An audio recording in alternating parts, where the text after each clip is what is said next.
commissioners here. That's what I was afraid of, yeah. Morning, Greg. Morning. The eyeball, yeah. Down Okay.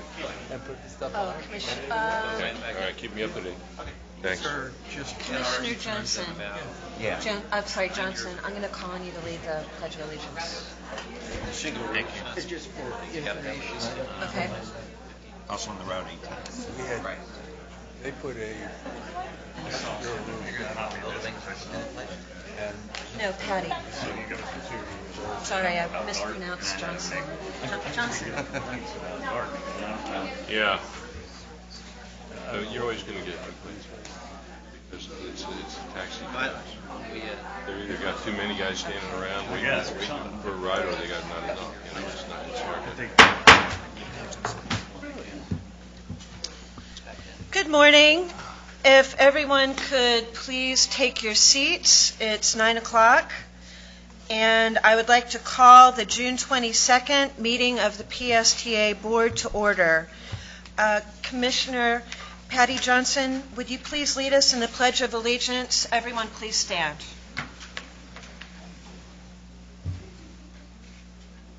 I pledge allegiance To the flag of the United States of America and to the republic for which it stands, one nation, under God, indivisible, with liberty and justice for all.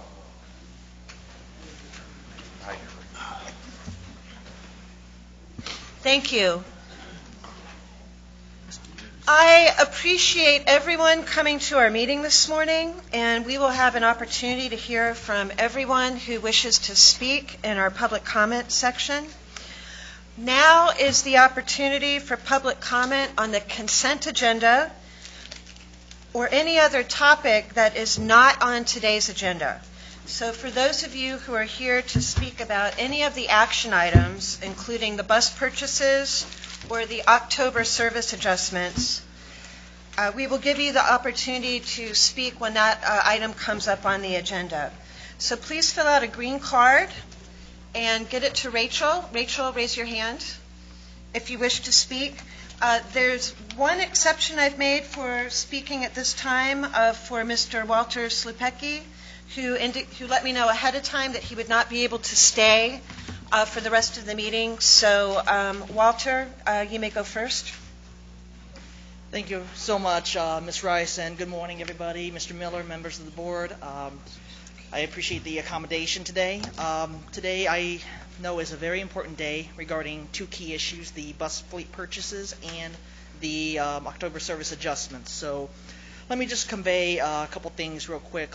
First and foremost, I know that some of you here on the board probably have already made your decision, and the decision is to go backwards with a batch of dirty, straight diesel transit buses. If that decision is made today, it is truly contradictory to what this agency has been standing for, which is a sustainable and environmentally friendly future. I urge everyone to please continue with the plan to at least get a few battery electric buses. That way, PSTA is truly moving forward in sustainability and environmental sustainability and responsibility. Secondly, I want to voice my concerns once more regarding the October service adjustments. The Route 59 goes nearby where I reside and goes by where I work. Unlike many out there, I work a 10:30 a.m. to 7 p.m. schedule Monday through Friday, and I currently rely on the 59 to get me to and from work. I do support most of the changes that are being proposed. However, if you are going to truncate the 59 to the lay-by out here, I would strongly urge that the new Route 9 also come out here. That way, people who are residing along or working along the MLK Street North Corridor, they are not forced to make a transfer at Gateway Mall. Also, make sure the buses are running at least through 8:30 p.m. so that people like me who are working a later shift are able to get home from work. That is my most pressing concern, is being able to get home from work. And also, having the Route 9 run only every hour on weekdays, that's really a disservice to your customers who rely currently on the convenience of 20 to 30-minute frequency of the 59. If you're going to make the Route 9, make it at least every 30 minutes on the weekdays. That way, people are not left stranded when they have to go to work, school, or other important errands. Thank you so much. Thank you, Mr. Slupecki. And the next person is Deborah LaQuinta.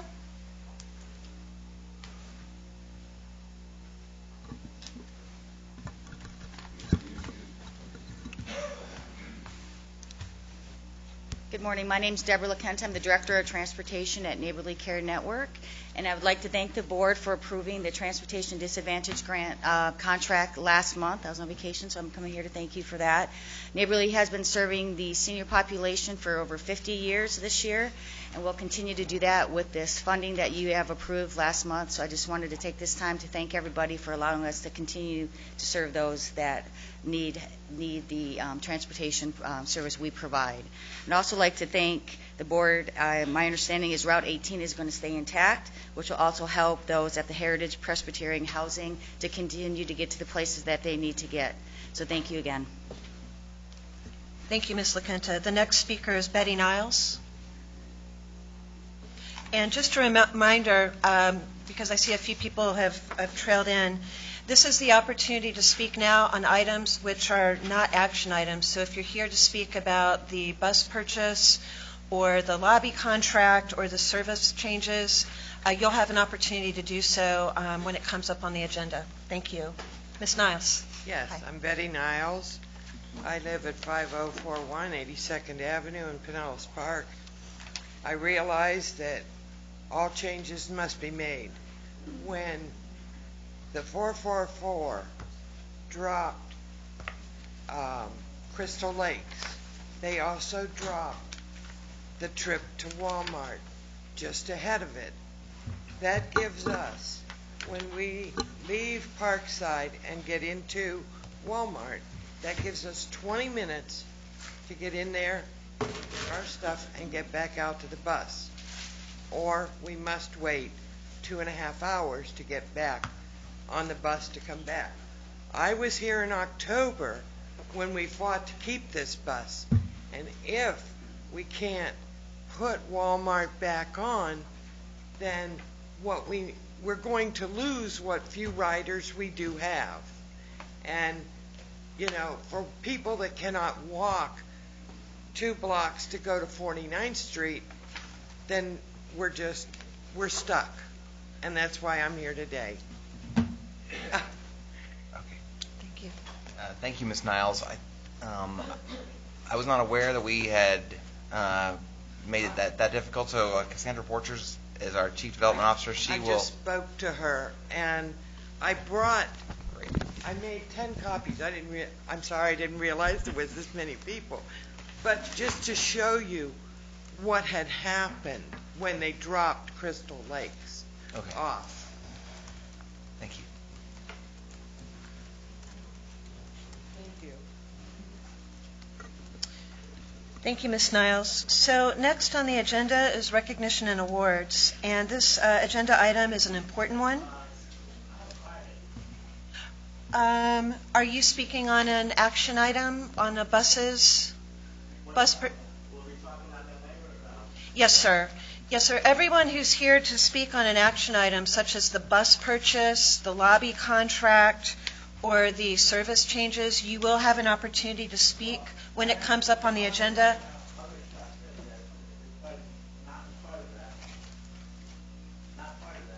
What's your name, sir? Your whole name? Did I get his card? Did I get your card?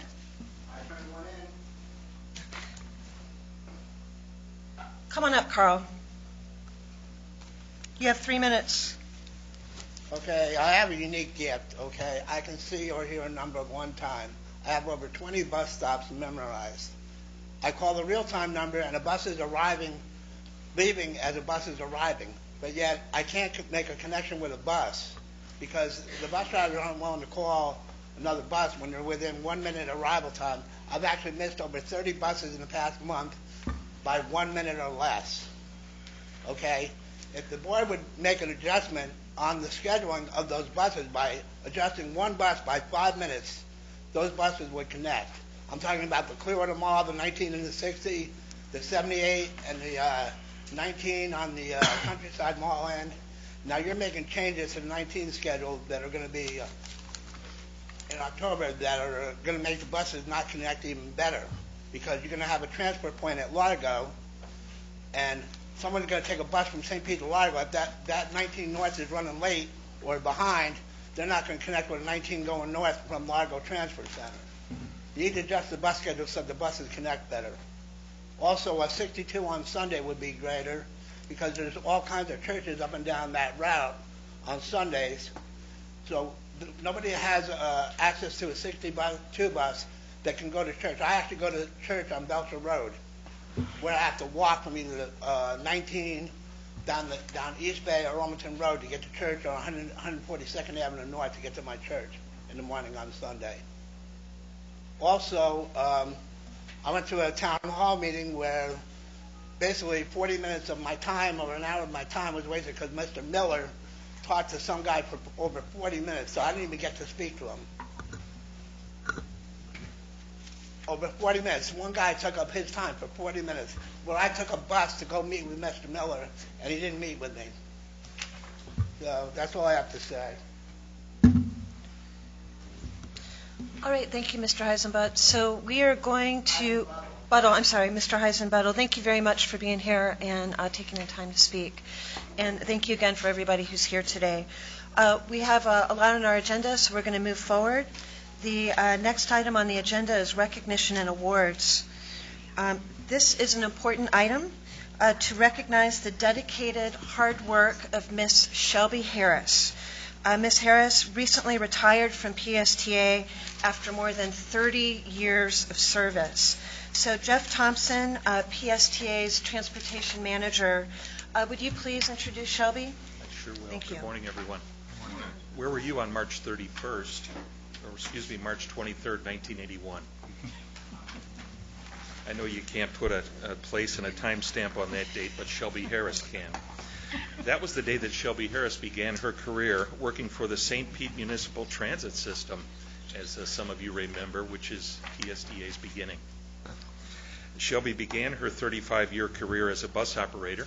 She was promoted to transportation supervisor 3 years later, then went on to be the lead supervisor of transportation and finished her career as the superintendent of transportation for the past 3 years. She officially retired on May 31st, 2016, but she deserves special recognition at this June board meeting, so we can officially say goodbye, show our appreciation for her years of dedicated service, and wish her many happy years of retirement. Shelby is busy with her 9 grandchildren and working her Mary Kay business now for a little mad money. She has touched a lot of employees at PSTA throughout her career, and we miss her dearly, even though she's only been gone a little less than a month. So please join me in wishing Shelby the best in the years to come, and thank her for her dedication to PSTA and her great leadership of the Transportation Department, along with her endearing personality. Thank you, Shelby Harris.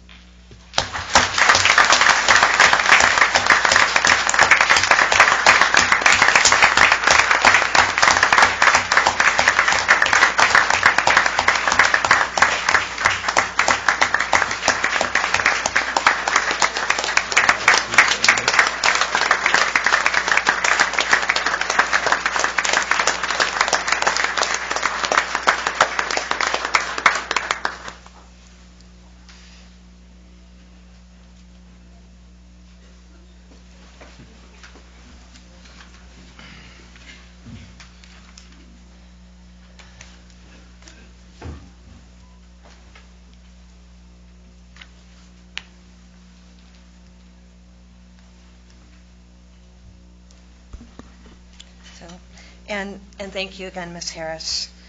Okay, so next on our agenda are committee updates, and our first committee update from Elaine Mann is our Transit Riders Advisory Committee. Good morning. Good morning.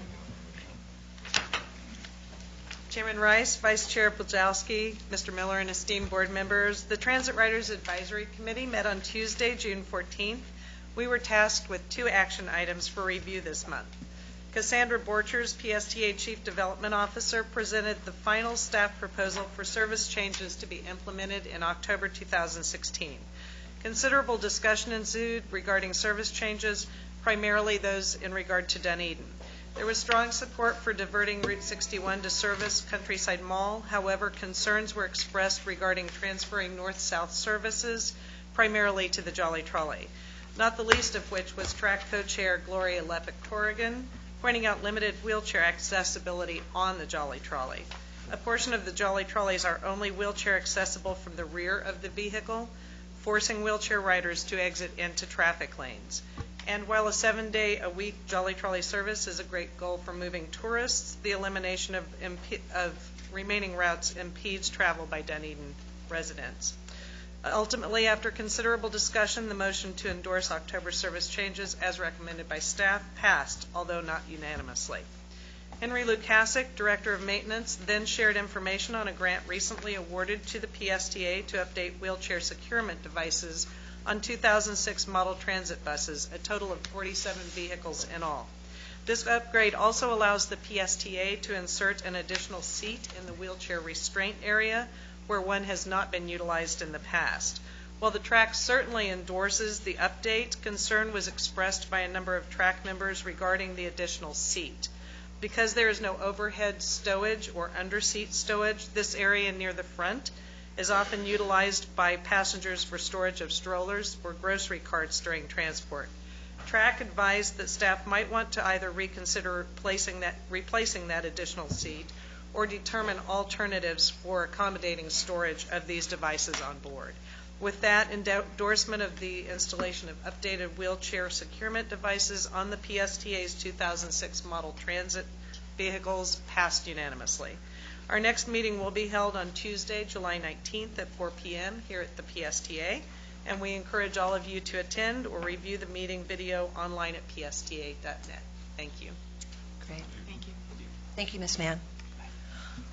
Our next update is the Metropolitan Planning Organization from Vice Chair Bajowski, and we're actually calling ourselves Forward Pinellas, not MPO anymore. Thank you, Madam Chairman. At our June 22nd meeting, we met for a very long time. It was our first meeting where we combined the MPO and the PPC, and we are now Forward Pinellas. One of the main discussions was the Tampa Bay Express. We had a presentation from FDOT, and the board approved a resolution of support for the Tampa Bay Express project. PSTA board members noted that PSTA's board has requested to either extend the lanes to St. Petersburg and or allow buses to use the shoulders of I-275 to reach the beginning of the TBX lanes north of Gandy Boulevard. There is a resolution that was compiled to also discuss the fact, it made mention, and I don't have it in front of me to read it to you, but it made mention of the fact that this is a $3 billion project, Darden? $3 billion, total of $6 billion actually. Okay, and that kind of pointing out the amount of public transit that could be offered for that $3 billion road that we're building, or $6 billion road we're building. So there were several comments like that in the resolution to be sent to FDOT. We also approved the PSTA's Transportation Disadvantaged Service Plan update, and we approved the draft State Road 60 Gulf to Bay Boulevard in Clearwater multimodal implementation strategy scope of the service. The project will include an assessment of PSTA's proposed express bus service from the airport to Clearwater Beach, and the final scope and budget will be presented for approval next month. So that'll be a really important one. And that's all I have. Okay. Thank you. Thank you for your report, Mayor Bajowski. And you'll see the next item on the agenda is the MPO's Local Coordinating Board report, but seeing as there was no meeting, we won't hear a report from Commissioner Johnson. So we're going to move on to the consent agenda. Of course, board members may pull any items for discussion. On the consent agenda is our board meeting minutes, the wheelchair restraint system replacements, and the MPO transit planning grant. Are there any items to be pulled from any commissioners? Okay, seeing none, may I hear a motion to approve the consent agenda? Second? Second. We'll take a voice vote. All in favor? Aye. Any opposed? Great, seeing it passes. We will move on to our action items, 6A. This is a very exciting first action item to approve. This really starts the clock ticking for FDOT funding for the Central Avenue Bus Rapid Transit. We have worked very hard to get to this point. Many of us have taken trips to D.C.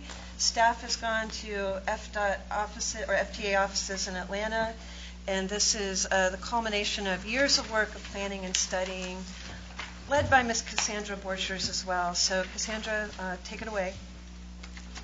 Thank you, Chair Rice. This is a lot of really good news for today. The Central Avenue BRT project is moving forward. We did have our first stakeholder kickoff meeting earlier this month and have had a lot of people come out and very interested in what we're going to be doing. We are going to be able to do this study, this project development phase, because of our entry into project development by the FTA and the support that we have been given by the Florida Department of Transportation. This action item is for you to accept that gift from the Florida Department of Transportation that will allow us to complete the federal process and allow the CEO to enter into a joint participation agreement to accept the money. So you will be hearing a lot about the Central Avenue BRT. This item was heard by the Planning Committee, and this will be two action items for you today.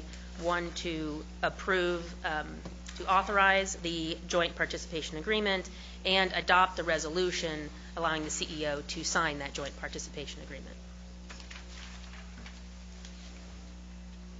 All right, thank you. Any questions, comments from board members?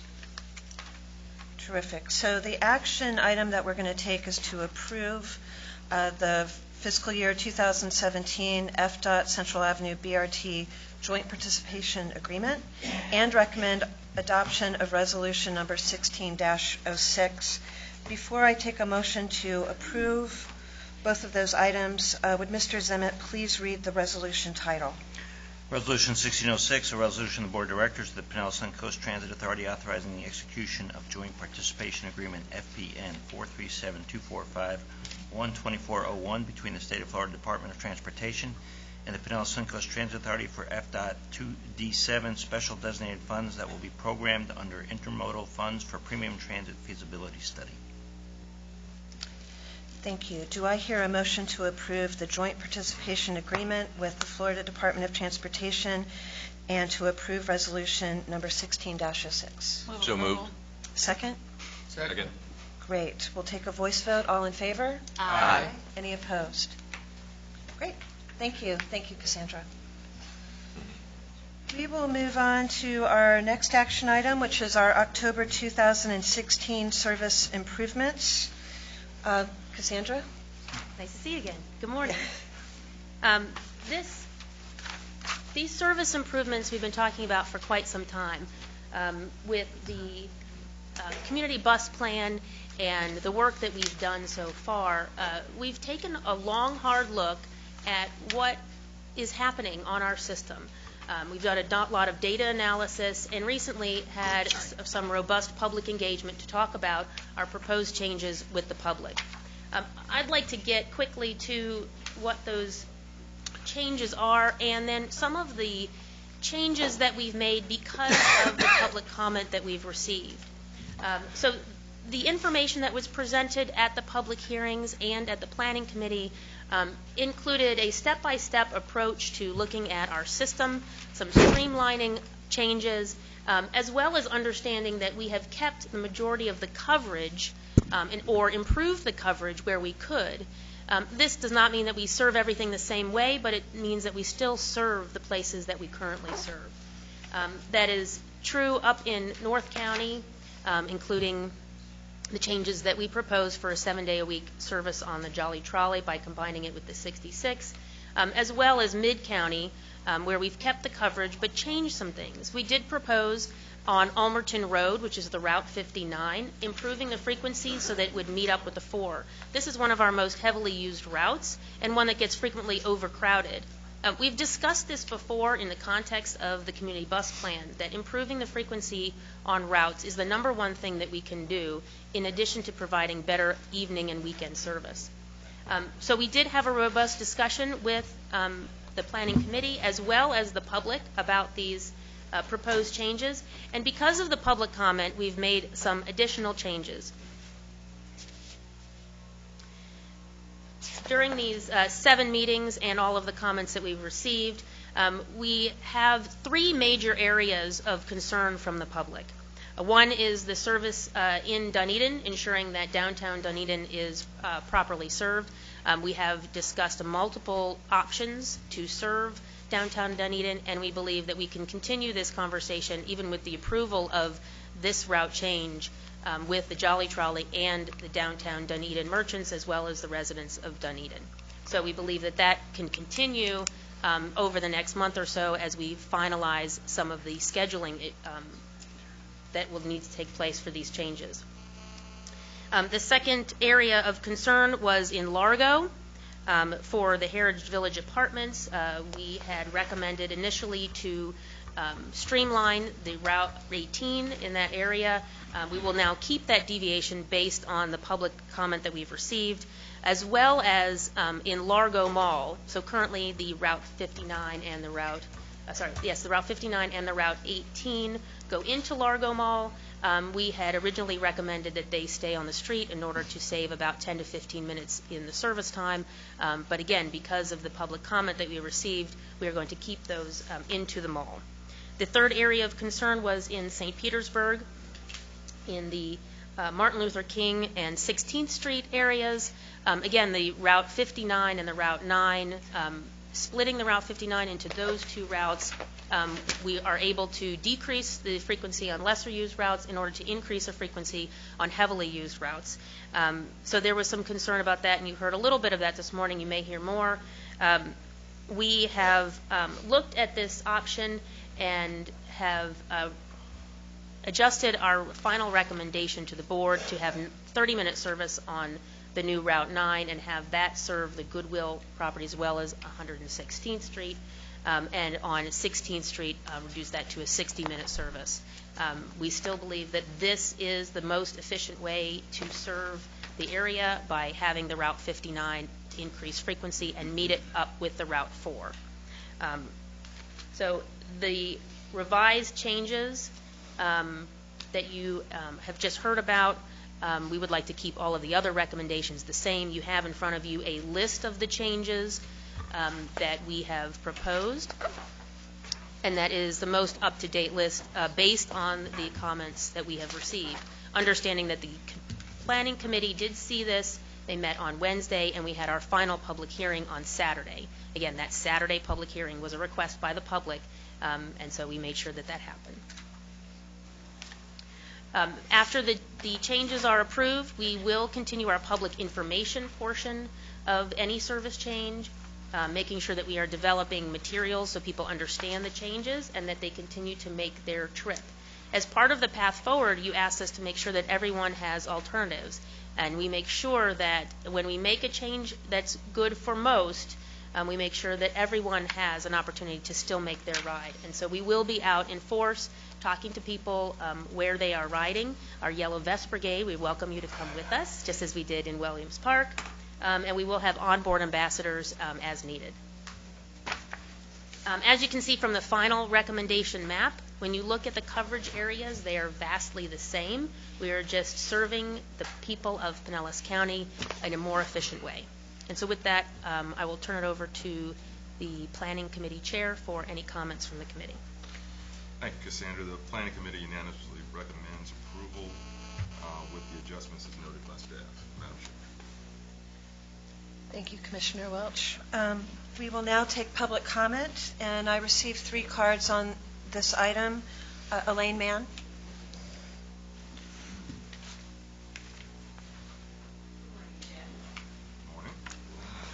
My name is Elaine Mann, and I wish to make it clear that while I serve as the chairman of the Transit Riders Advisory Committee, the following statements reflect only my own position as a resident of Dunedin. The proposed elimination of service along Douglas Avenue is the final blow to north-south transportation along Dunedin's primary corridors. Keene, Patricia, and now Douglas will no longer be served by the PSTA. As a result, in addition to cutting services to a number of residential neighborhoods, direct service to the following will be eliminated: the Dunedin Public Library, the VFW Post 2550, the Hale Activity Center, and the Dunedin Blue Jays Stadium. Further, the new mixed-use development currently under construction on Patricia will have no public transportation access. Why is this important? Dunedin offers a unique community atmosphere that is further enhanced by the PSTA. Many of our seniors and residents depend on public transportation to access Dunedin's many outstanding community features. Further, Dunedin is currently advocating to offer services and amenities that attract millennials. And despite a recent public comment at PSTA that anyone who could own a car wouldn't ride a bus, that reflects an archaic attitude toward public transportation. Millennials are, in fact, the future of the PSTA. They are less interested in owning a car, want to live in walkable areas, and opt for public transportation that offers technology such as PSTA's onboard Wi-Fi, utilizing their travel time to complete work. In a recent poll of 600 millennials, 80% said access to public transportation was very important in choosing where to live. 78% said having their workplace near transit was important, much more so than amenities like restaurants and nightlife options. And transit passes paid for by their employer were seen as important to work satisfaction, more important than access to parking. The PSTA is relying on the Jolly Trolley to cover Dunedin's north-south transport, citing better accessibility to the beaches. The trolley is a great tourist people mover. However, as the contractor, it is not held to specific schedule or time points as the PSTA buses are. Its routes are impeded by heavy traffic, and its services to our physically challenged passengers are limited. Finally, it does not offer onboard amenities such as Wi-Fi. The trolley alone is not an appropriate substitute for the safe, convenient, accessible, and affordable public transportation services for Pinellas County residents and visitors that supports economic vitality, thriving communities, and an enhanced quality of life that this board is tasked to uphold. I encourage the board to review and reject staff's recommendation to eliminate services along Dunedin's Douglas corridor. Thank you for your time. Thank you, Ms. Mann. The next speaker is Christina Scherf. And after Christina Scherf, could Jan Watson please get ready to speak?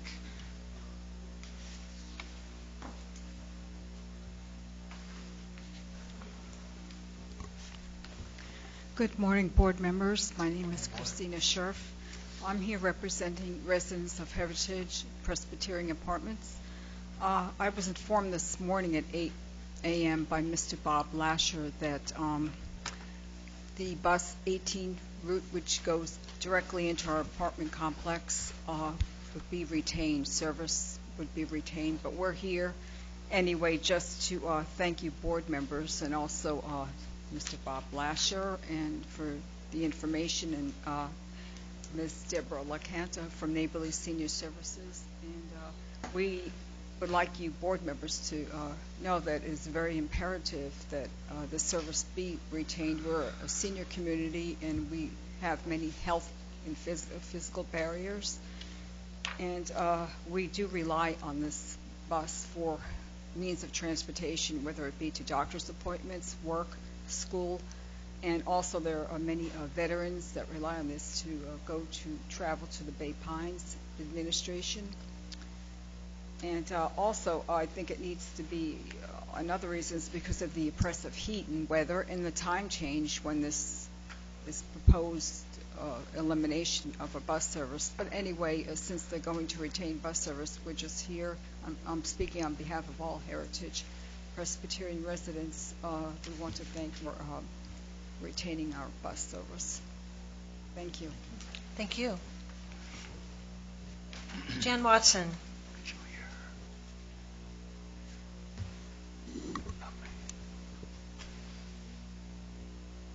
Hi, my name is Jan Watson, and I'm also a resident at Heritage Presbyterian Apartments. And I'm in total agreement with Chrissy. I just wanted to thank each one of you for considering our concerns, especially Bob Lasser, who fielded all of our comments and very professionally did so, and of course to Neighborly Services and Deborah LaCanta for getting us here this morning. We are a community, of course, of aging people, and we all are compromised in some way or another with our health or our ability to walk, or COPD, and knee injuries, hip, and so for you to come into our corridor and continue to pick us up, as well as many surrounding neighborhoods that are also low income, I know don't have a lot of cars. So we are very thankful that you are doing this. This will enable us to get to Largo Mall and doctor's appointments and up and down the Seminole and Missouri corridor, as well as transferring at 59. So it helps us get to our doctor's appointments, and without you, we'd be quite isolated and very lost. As I recently lost a car a year ago, so I've been relying on you constantly. That's a big adjustment right there, not to have your own transportation. And it's a serious physical and mental isolation, causes very much depression in the seniors that cannot get out. And so even though we're not wealthy spenders on our Social Security, we appreciate that you will accommodate us and get us to and from doctors and church. And thank you very, very much. Bye. Thank you. Thank you, Ms. Watson. I don't have any other green cards to speak on this item. Is there anyone else from the public who would like to address this item? I'm sorry, please, Heisenbuttel, please speak at the podium. All the people making decisions here don't ride the buses on a daily basis like me, okay? I think it would behoove all of you, including the people making these recommendations, to go out there and ride the buses for a month and see how hard it is to get around down here. Make a connecting bus, okay? Because none of you guys ride the buses like I do, or anybody else that rides the buses. You all have cars. You don't use the bus service like everyone else down here. You're making decisions based on recommendations and your decision-making policies. Go out there and ride the buses. Thank you, sir. Any comments from the board? Commissioner Edgars, I see a number, and I'll go to you, Commissioner Welch, and then we'll go down the line. Yeah, I'm sorry. I've been struggling with trying to get access to on my computer here, and I didn't listen as well as I should have to Cassandra's presentation on the Dunedin route. But I did wake up in time to listen to Elaine's, and I just wonder if Cassandra could possibly speak to those comments again, and how we might be addressing a much needed, perhaps not as much needed as in other areas, but access to transit in North County that seems to always take a back seat. Thank you. Well, I do want to say we are serving Patricia with the new Route 61. So we are serving areas of North County, and we are making sure that people are getting the service. The area of downtown Dunedin with the change from the 66 to the Jolly Trolley is a difficult place to serve, because we cannot hit every location that we currently serve with two different routes. And so we are working with the Jolly Trolley. We will continue to work with city staff, and we will continue to work with the area to make sure that we're doing the best that we can, but understanding that we have, if we go to a 7-day-a-week Jolly Trolley service, we can only have one route that serves the area. So we are continuing to look at that. Okay, you're going to look at that before you take that service away, or? Yes, we'll make that as part of our October service change. So if you approve the 7-day-a-week Jolly Trolley service today, then we will continue to look at that routing to see how we can serve those areas effectively. But again, understanding that something will be missed. It is all very walkable. I mean, Dunedin is a very nice place. It's very walkable. So sometimes, if we move something a block or two, somebody may have to walk a block that they're not used to walking, and that's Well, thank you for the challenge of us trying to put these two together. Thank you for recognizing downtown Dunedin. But I'm glad you're going to be working over the next couple of months to ensure some of the concerns that were raised by on this issue. Well, particularly her concerns about this Blue Jay Stadium and the library. Yes. We would have discussed that at the planning committee, but that was not part of our discussion. Just wanted the board to be aware of that. Thank you. Vice Chair Bajowski? Thank you. Cassandra, you might as well just stay there. I thought her and I were going to talk on Monday. She called me yesterday. I couldn't call her back, so my apologies. I was in meetings all day. I, too, am concerned, and you may be able to answer some of my questions. I think that's why you were calling me. The combination, we want 7-day-a-week trolley service all along North County. I mean, that's something we've been shooting for. And the PSTA is trying to make that happen. They understand it's a need, but they're trying to make it happen by combining two services into one.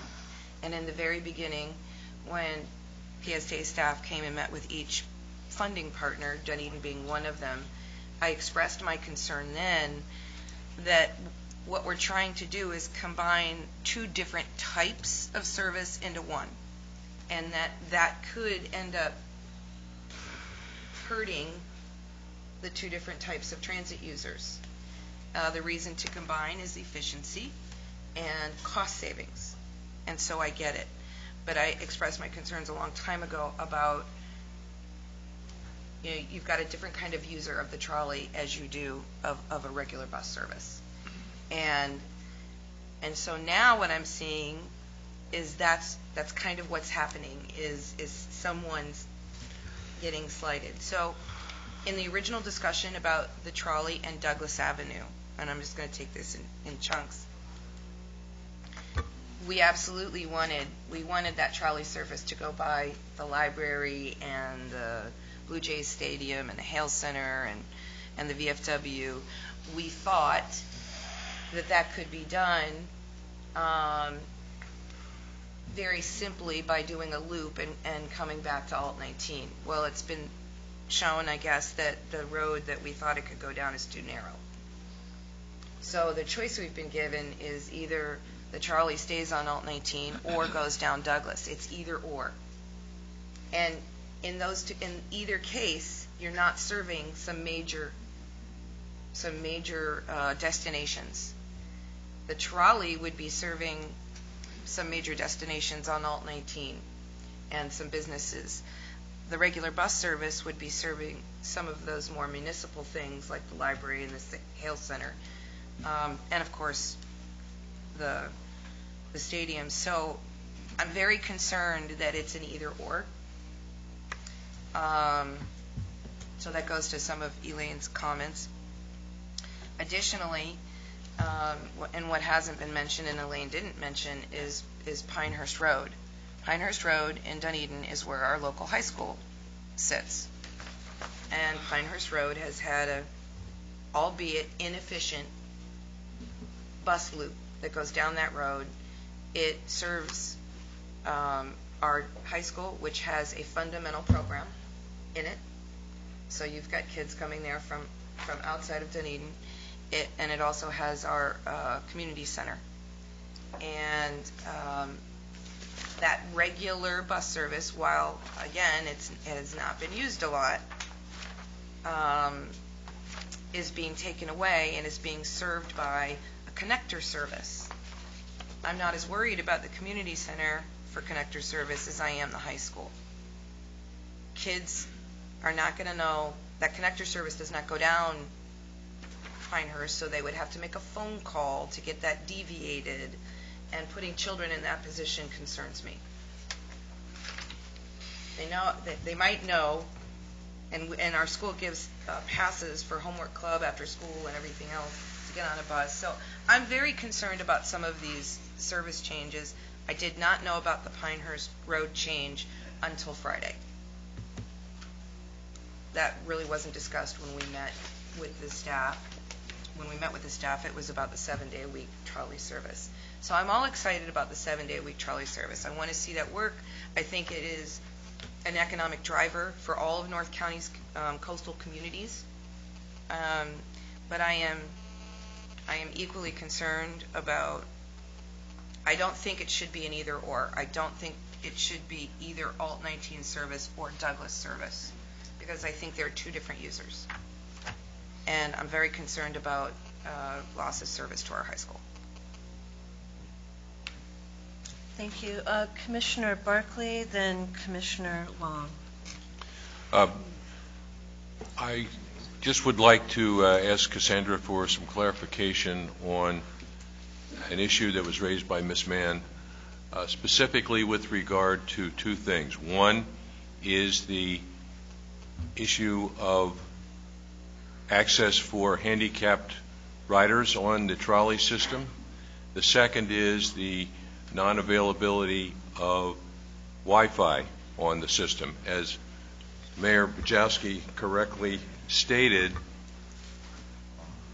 two types of people ride the trolley, but the primary group is tourists. They're not interested necessarily in Wi-Fi because they're not on their way to work. But I think it's important that we have those two issues addressed, because in effect we're shortchanging the traditional PSTA rider if we're putting them on the trolley. It's more noisy, it's people on vacation who are laughing and joking and having a good time, and that's not necessarily conducive for those people who are trying to work on the bus on their way to the office. So I think those two issues need to be addressed. We do have Rosemary Windsor from the Jolly Trolley here if you have additional detailed questions. But the majority of their services and the majority of their buses have wheelchair access to the side of the bus as opposed to the rear. This particular instance was, I believe they put a plug in for one of the routes, and the wheelchair service at this time was out the back. This is not their usual vehicle fleet. That is correct that they do not have Wi-Fi. They are not on the same systems that we are, and we're looking through the procurement of trolley services that you will hear later this year at looking at ensuring that the vendor that is selected to provide trolley services to PSTA would be more concurrent with the services that we have and the systems that we have. But you are correct that that is correct, that they do not currently have Wi-Fi for their customers.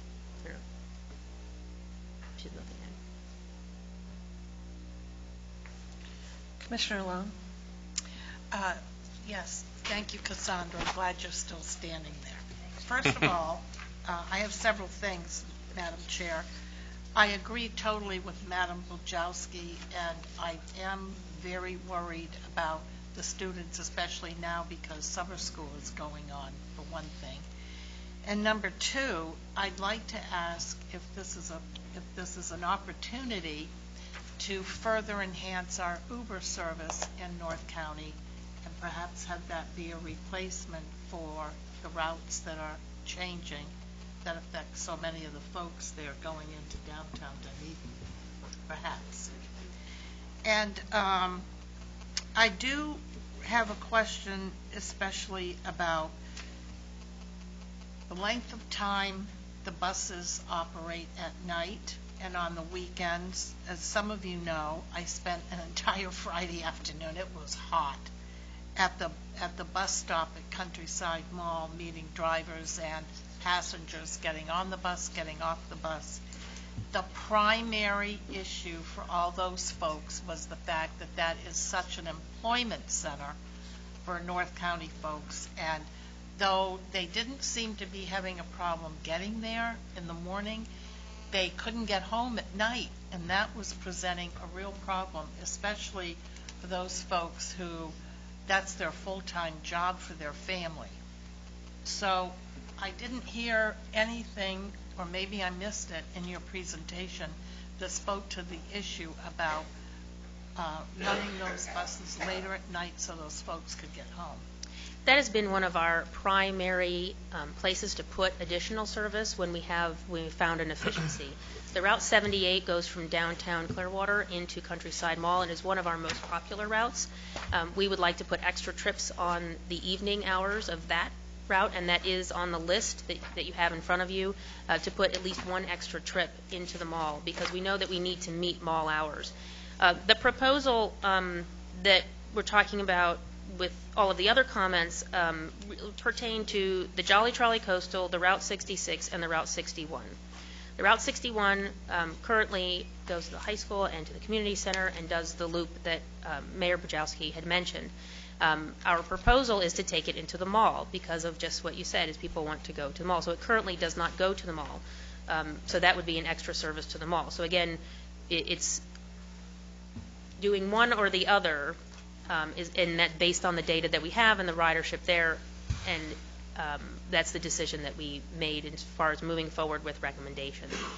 The Jolly Trolley service on the North Coastal currently runs Friday, Saturday, and Sunday.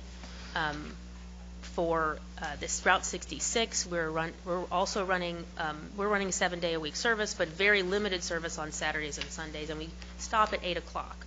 With the combination of these routes, we will now be able to provide service until 10 p.m. on this route, because we know we have to provide that for all of the multiple markets that would be using this. So again, you're combining routes, but you're gaining a lot of service coverage in the time span because of those two things. Now, this conversation can continue if we decide that we'd like the rest of the changes in the system, and you'd like to hold the coastal, the 66, and the 61. We can do that. We can continue to have the conversation with what these services ought to be before we make the changes. Now, I mean, I understand that change is very difficult, and we've talked about gaining efficiencies in the system. This may prohibit us from putting other improvements in other parts of the system. Well, that's fine. I personally would like to see us delay making a decision on this piece and have more conversation, and in that conversation figure out how we can do both. I mean, we're talking about people's livelihoods and their ability to get an education. That is not insignificant, and it's the purpose of why we do what we're doing. Sorry. Yeah, I couldn't get on it either. Before I go to Commissioner Diamond, I did receive an additional card from the audience to request to speak. That's Denise Deha.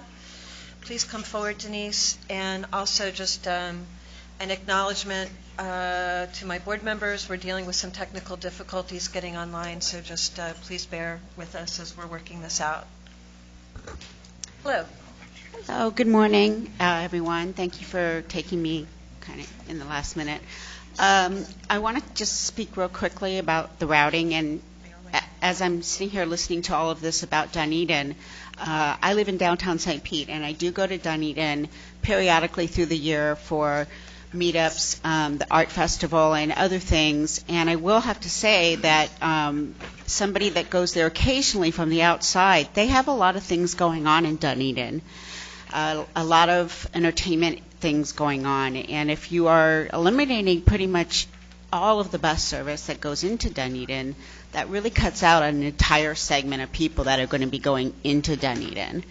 And I think that that is a disservice to the people at Dunedin, obviously, because they're not going to have all those people coming in, and to the people that would be normally going to those things. They have a huge nightlife there, and that would be cut out for a lot of people. So I think, number one, that is really not a good idea to be cutting out all of these routes for Dunedin, or especially the Pinehurst one that goes by the Arts Center and the high school. On another note, for the Central Trolley route going down Beach Drive, very, very bad idea. That makes the Central Trolley, at least in a lot of cases, 20 to 30 minutes late. And it's just too narrow of a route for the trolley to be going down. There's too much going on that street. It really never should have been directed down that street. Many of the buses now are late, as Carl had said. One or 2 minutes late can throw your whole entire day off. Many of them are late, up to from 1 minute to 5 minutes late now. But the trolley is very late all the time. It's never on time. So I want to just say something about that to you guys. It really needs to be rerouted off of Beach Drive. Thank you. Thank you. Commissioner Diamond. Thank you, Madam Chair. I was just going to suggest, first of all, I was going to say that I think that, Cassandra, you and the staff and the Planning Committee did a terrific job in working through the issues that got brought to your attention on these other routes prior to today's meeting. And in light of the fact that, if I heard Commissioner Welsh correctly, that this specific Dunedin, these issues relating to the Dunedin change did not come before the Planning Committee, is that right? Or Elaine Mann's questions were not addressed at that meeting? Right. We discussed the changes, but there was no one speaking in opposition or with concerns at our meeting. And you're right, everything else, all the other changes, I don't think there are any problems with it. This is the first note of concern that we've heard. Yeah. I mean, I was just going to suggest, in light of that and the concerns that other board members have expressed, that we consider sending that portion of this proposal back to the Planning Committee, so that I feel like that committee can fully vet some of these issues and move forward to adopt the other recommendations today. Is that a motion? I can state that as a motion. So I'll state as a motion that we adopt all of the recommendations for the service changes made by the Planning Committee, with the exception of the changes relating to service on Dunedin's Douglas Corridor, and have that matter go back to the Planning Committee for further discussion. All of Dunedin's changes, please. I'm sorry. All of Dunedin's So changes. the proposed amendment would relate to all of Dunedin's changes. So that would be my motion. Second. Thank you. Okay, I heard a second. Board member discussion. We'll go to Commissioner Long. Well, I just had a question with your amended motion, Commissioner Diamond. Does that impact the later hours for service going back and forth to Countryside Mall? Sandra? I would Be on hold, yes. I would recommend that we look at the Jolly Trolley, the 66 and the 61 specifically, and those are the ones that serve downtown Dunedin. As well as Pinehurst. Right, but my question is specific to the hours at Clearwater Mall. Yeah, I have to look into that to see how that affects that change on the 70. But you will, right? Yeah. Thank you. But that is our number one priority right now in that area. Thank you. And just one other comment. I know I just made that motion, but my understanding is that these were not going to be implemented until October. Is that right? Or That is correct. Okay. So conceivably, we would have time to look at this issue and then come back on this one piece of it. Or is that overly optimistic? We need to have the changes approved for large changes that require public hearings. We need to have those approved early because we have a lot of materials to put together and public information to get out. And so those usually need to be made 10 to 12 weeks ahead of the actual service change. And so that's why this is coming to you in June for an October service change. So we could potentially wait a month on these changes and hear this again, but any longer than that, it would have to wait till February. Okay. Commissioner Bajowski? Thank you. Commissioner Welch, you're the chair of the Planning Committee. If I can just, if you guys are going to talk about this, just want to make a couple of statements. The 7-day-a-week trolley service is really important to North County, but there's a cost to that, which is why PSTA was trying to combine services to be more efficient from a cost perspective. We don't want to lose that 7-day-a-week service. We want to add that. We think it's really important to the economy in this area of North County. But I'm very concerned about the combination of the users and trying to accommodate too many broad users on a particular type of service. Maybe there are ways to work around that. But clearly either losing service on Alt 19 or losing service on Douglas, losing more limited service on Patricia, even though we're not losing service on Patricia, and losing service basically unless you pick up a phone and call on Pinehurst. Those are our main roads. There are what do you call those roads? Collector roads, sorry, besides County Road 1, Belcher, and 580. Those are the main little roads in Michigan that go on in our city. If you don't have service on those roads, or very, very limited service, you've essentially crippled Dunedin. Now, I know that the ridership maybe isn't there. I don't know if that's because of where it's going or because people aren't riding the bus. But I think we just have to be a little more thoughtful about it. Service on Douglas is important, but service for the trolley on Alt 19 is equally important because they're serving two different groups of people. I will say that the premise that we have held through this whole conversation is that these changes are budget neutral. So, and that's it. And so if you want to discuss service expansion, we can also discuss that in the context of the service changes. And I think that's been the concern. It's nothing against staff. I mean, you're trying to do things budget neutral, but I'm not sure that's even possible with this. So, Mr. Chair, members of the board, I believe this has been a great discussion, and the motion that Mr. Diamond, just to clarify and to discuss the steps forward, to approve of all the other recommended changes across the county. You have a sheet in front of you that lists everyone in a narrative format, and then the maps have been updated that are online about the changes. A motion to approve all of those so they can go forward and be implemented in October, this coming October.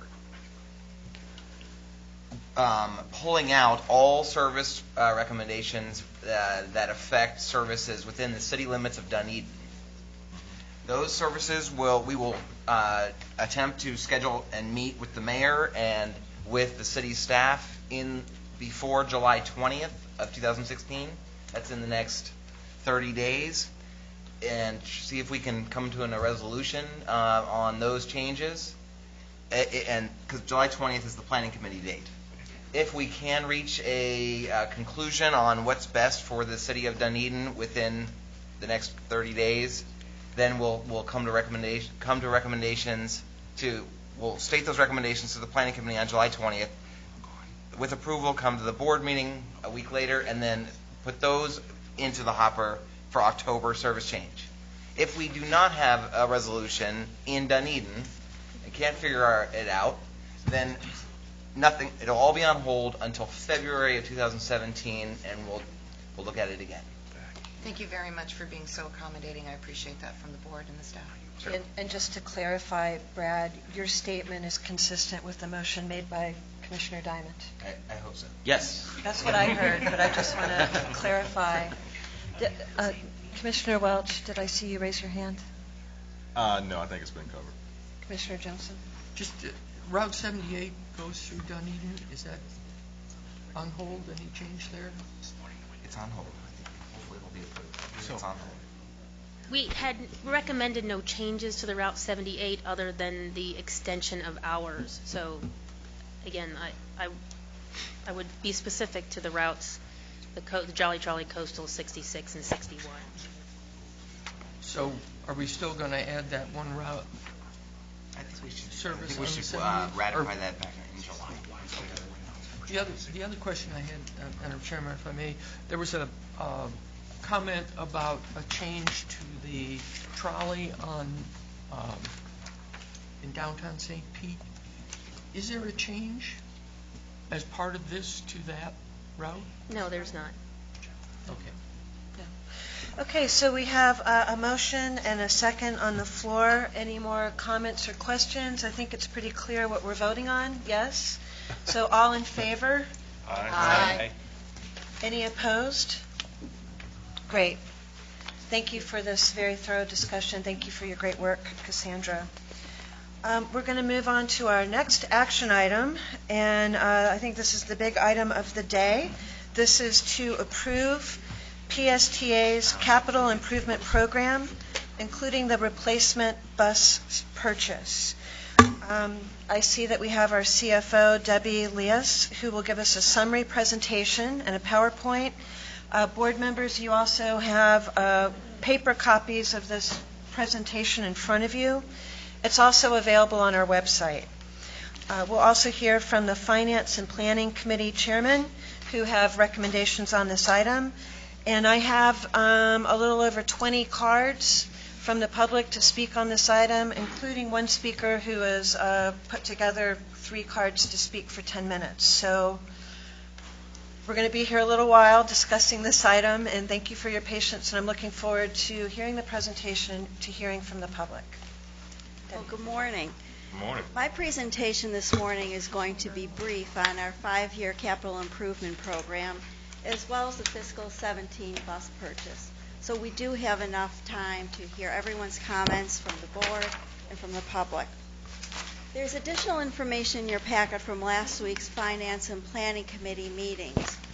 And in those meetings, we introduced the concept of substituting of our 5 buses that need replacement, of substituting 2 of them with electric buses.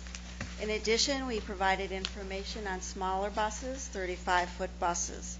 So the slides I'll present today include those discussions, as well as we took into consideration citizen input on this topic. At your places, you have some petitions from Barbara Hazelton for smaller buses. We also had a petition from the Sierra Club. We do not have a copy at your table because we are trying to be environmentally friendly. It was 95 pages, so we did not make copies for everybody. But I'm very pleased to say that this presentation includes both concepts for smaller buses and for electric.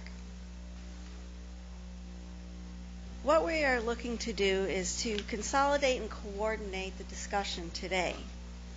The capital plan for the next 5 years includes many of our Path Forward initiatives, such as customer amenities with bus shelters, the Central Avenue BRT, mobile fare payment, software updates, and many other projects.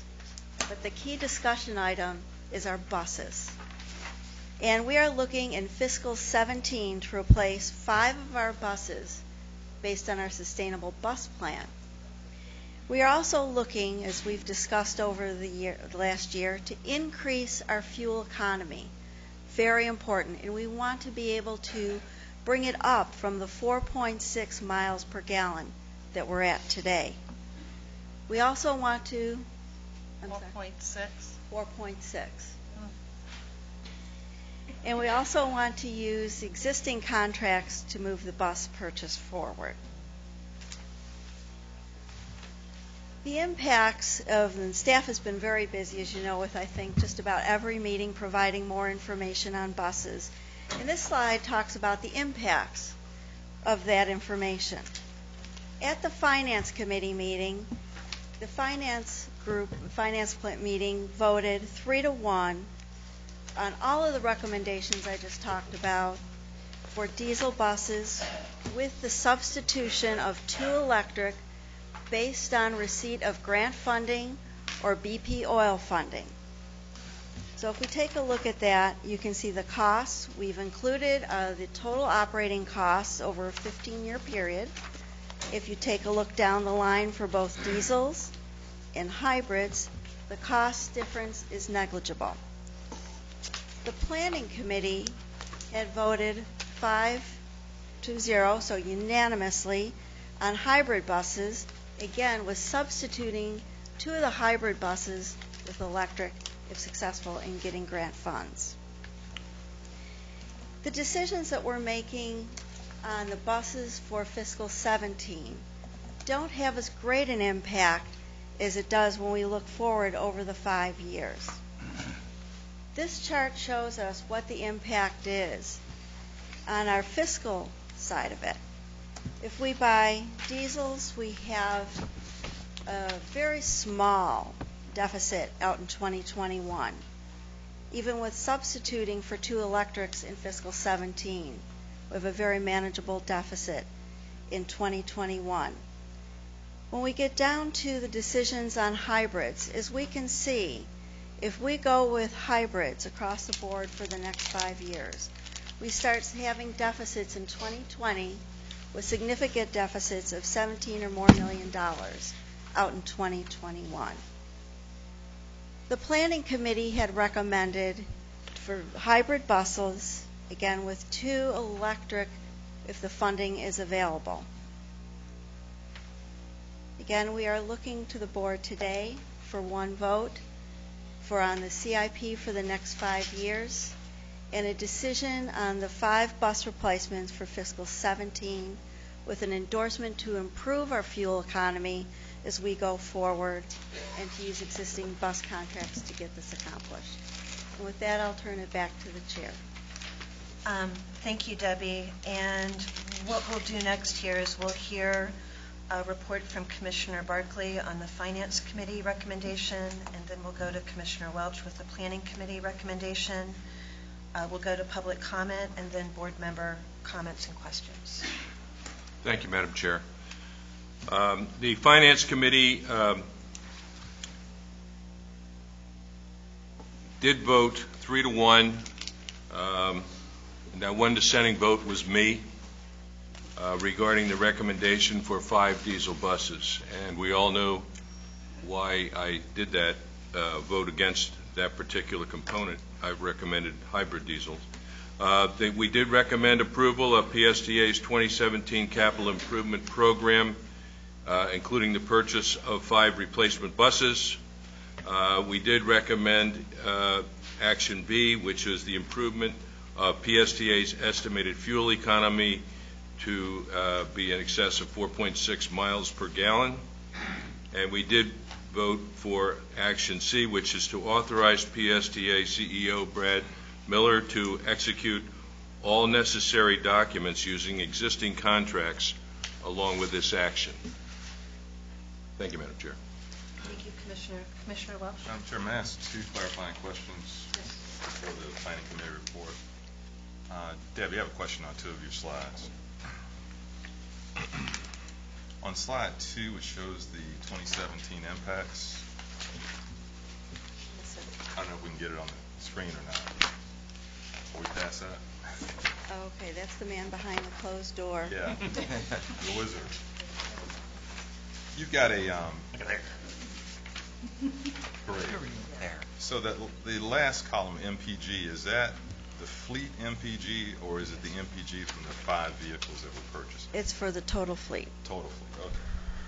I would just note that if we were looking at the 5 vehicles, those numbers would be much different, and that's what I was Yes, thinking. they would. If we, for example, did the 3 hybrids and 2 electric, that number, if I'm recalling right, would be like 16 or 17 miles a gallon average for those 5 vehicles. The other question I had was on your next slide, which showed the budget impact through 2021. This is assuming all, what's the number of buses that this assumes? This is not just for the 5 that we're looking at Right, now. this is over the next 5 years, we have a need to replace 70 of our buses. Right. And so my point is, the 5 that we're purchasing doesn't put us in the red in 2021. This is assuming we purchase all hybrids over the next 5 years, or all of these various categories, and I wanted to point that out. The decision that the Planning Committee is recommending to purchase 5 hybrids or 5 hybrids, 3 hybrids and 2 electrics if the funding comes through for the chargers does not put us in this deficit situation. This is if we purchase all hybrids or all combinations for the next 5 years. I think that's an important point for us to understand. Having said that, the Planning Committee did meet, and we had a robust discussion. We met in a joint meeting with the Finance Committee that ended up just a little bit behind on a scheduled time, but that never happens, Commissioner Barkley. But we agree on items B in terms of the fuel economy, with the note that emissions matter as well. And item C. On item A, as I said, we recommend for this year's purchase that we authorize 5 hybrids, and that would convert to 2 of those being electric if funding came through for the electric chargers, primarily looking at the BP funding from the county. And the reason we did that is when you look at the cost comparison, Deb, and I don't know if you have that or not, that both committees had, the difference over the life of those vehicles between hybrid and diesel came out to $6,000 a year. It's a $90,000 difference between the diesels at 1.1 million over the life cycle and the hybrids at 1.2 million, just rounding them off. And so we thought it was a nominal difference in order to get much lower emissions, slightly better fuel economy, that the hybrids made sense for this purchase. It does align with our policy, whether we ratify that or not, that we would purchase hybrid vehicles. I think that even though that was primarily because of the fuel issue and the cost of fuel, I think it still holds true because of the emissions issue and the fact that we are ground zero for climate change and sea level rise in Pinellas County. It's an opportunity for us to show leadership. And over the next 5 years, we're going to have to make some tough decisions. But for this, we can afford the hybrids, and we think it is both fiscally and environmentally responsible thing to do. And it was a unanimous vote by the Planning Committee. Thank you, Madam Chair. Thank you. Commissioner Johnson, before we go to public comment? Yeah, just a question on the slide number 3. That's the one with the green, the pink and red. The last column, the deficit, when I looked at 2AD, I expected there to be more deficit than with 1A because the hybrid buses were substantially more expensive individually. But does the deficit include the offset for the fuel savings that a hybrid has over the diesel? Is that why the 1.6 and the 1.7 are almost identical? It does not include fuel savings in there. The hybrids are marginally higher than the diesels. You know, they are higher in there, but that's the difference that's in there. Mr. Johnson, the difference between lines 1A, which essentially is the Finance Committee recommendation, It's just and 2 buses. 2AD, which is the Planning Committee's recommendation, do show almost the same, a very similar cost deficit in 2021, 1.6 versus 1.7, because both assume diesel bus purchases for every year beyond this year. Right? The costs are exactly the same in 2018, 19, 20, and 21 of diesel buses, and the only difference is the vote today, hybrids versus diesel. That line 2A without the D assumes buy hybrids today and buy hybrids in every future year. That's why Commissioner Welch accurately stated that the vote today doesn't have that much of an impact financially. It's really the future years votes of this commission. Madam Chairman? Yes. So isn't a hybrid about $200,000 more than a diesel cash out of hand?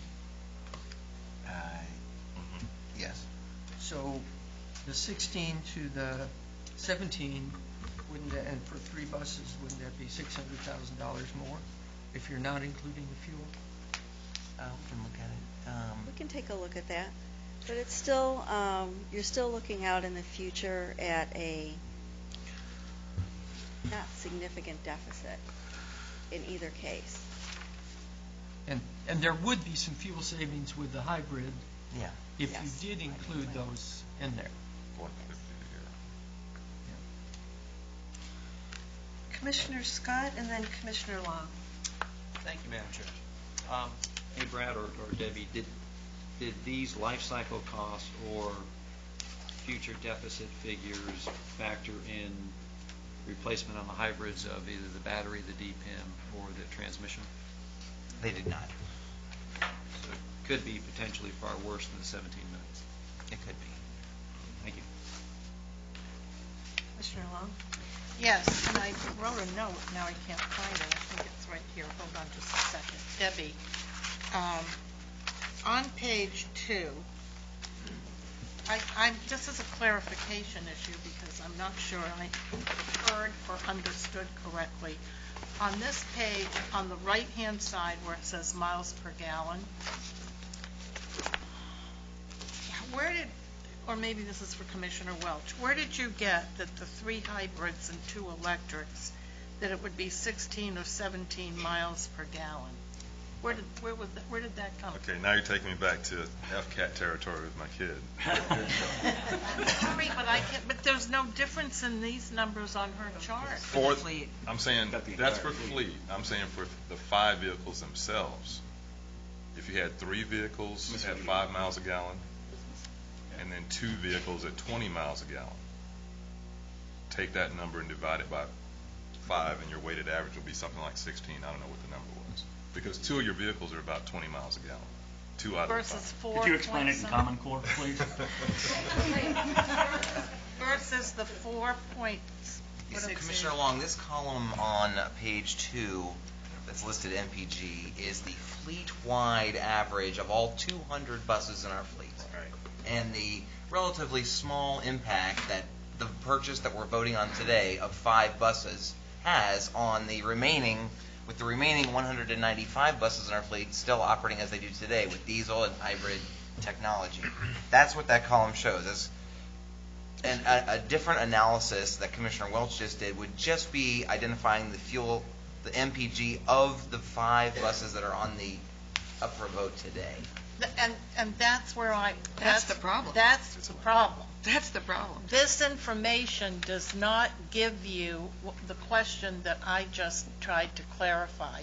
And that is significant when you're talking about making this kind of an investment because it's a beginning. I mean, come on. If you're talking about making a difference between 4 point something miles per gallon and 20, that is a huge impact over time and something that should be able to be considered in this decision. Without that information, you're kind of, oh, well, you know, we're talking about dollars. But to me, it's more than the dollars. And the other thing I want to point out, once again, that you've all heard me say a few times, this is a decision we're making today about 5 buses. We know that going forward, we have difficult decisions to make about future purchases. And at the time we make those decisions, you can't even begin to imagine what opportunities might be out there that change the whole complexity of what we're talking about in terms of different technologies, different all kinds of, everything could be different. The world is just spinning at light speed. So I think we have to make the decision today based on all the information, and this is a very critical piece that isn't shown anywhere except in Commissioner Welch's mind. Which I'm not meant that in a good way. She meant that in a good way. Thank him for pointing it out. I'm very thankful for his mathematical skills. I know where you were going. I just want to clarify that Commissioner Johnson has clarified the number is actually closer to 11, not 16. But if you do the Even math, so, it's almost closer to 3 11. times So the difference. our joint minds came up with that one. Okay, very good. Okay, so unless there's any other burning questions, I suggest maybe we keep our powder dry before we hear from public comment. Can I just? I will, Commissioner Dayton. Yeah, I just wanted to point out that when we were looking at this first, and we're looking at the cost of 5 regular diesels, that's $2.4 million, and 5 hybrids is million. So there is an initial 1.1 million cost there difference that we have to lay out. And when we get up to the to this in 5 years, we go from 319,000 K to 17 million. So we're not saying that, again, that we want to do this for the next 5 years, but we are looking right now at an additional $1.1 million that we've got to come up with. That's the budget. Good point. Thank you. Okay, we're going to go to public comment, and I'm going to announce names 2 at a time so that as you hear your name announced, you can get ready to approach the podium, please. We're going to begin with Barbara Hazelden, and then we're going to go to Phil Compton. Mr. Compton, I see that you will be given 10 minutes speaking time because you've put together a number of speakers who have ceded their time to you. Ms. Hazelden.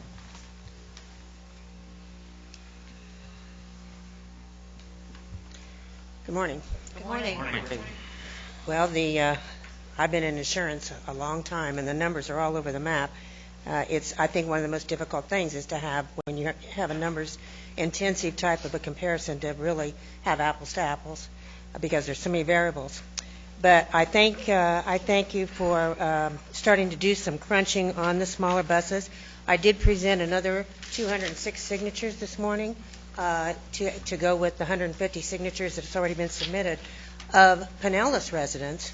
As a matter of fact, I went through the entire number of signatures, and there were only 10 there, because a lot of them were done online, that were from outside of the county with that type of an outside county address. So I'd dismiss those and say that we have about 350 Pinellas County residents.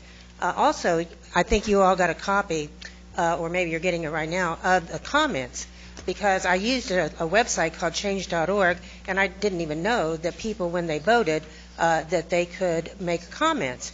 And, I pulled those comments off, and I don't know whether, I think you all got a copy of them. And there were some comments that were, of course, stinging rebukes. And so it was tempting for me to not send those to you.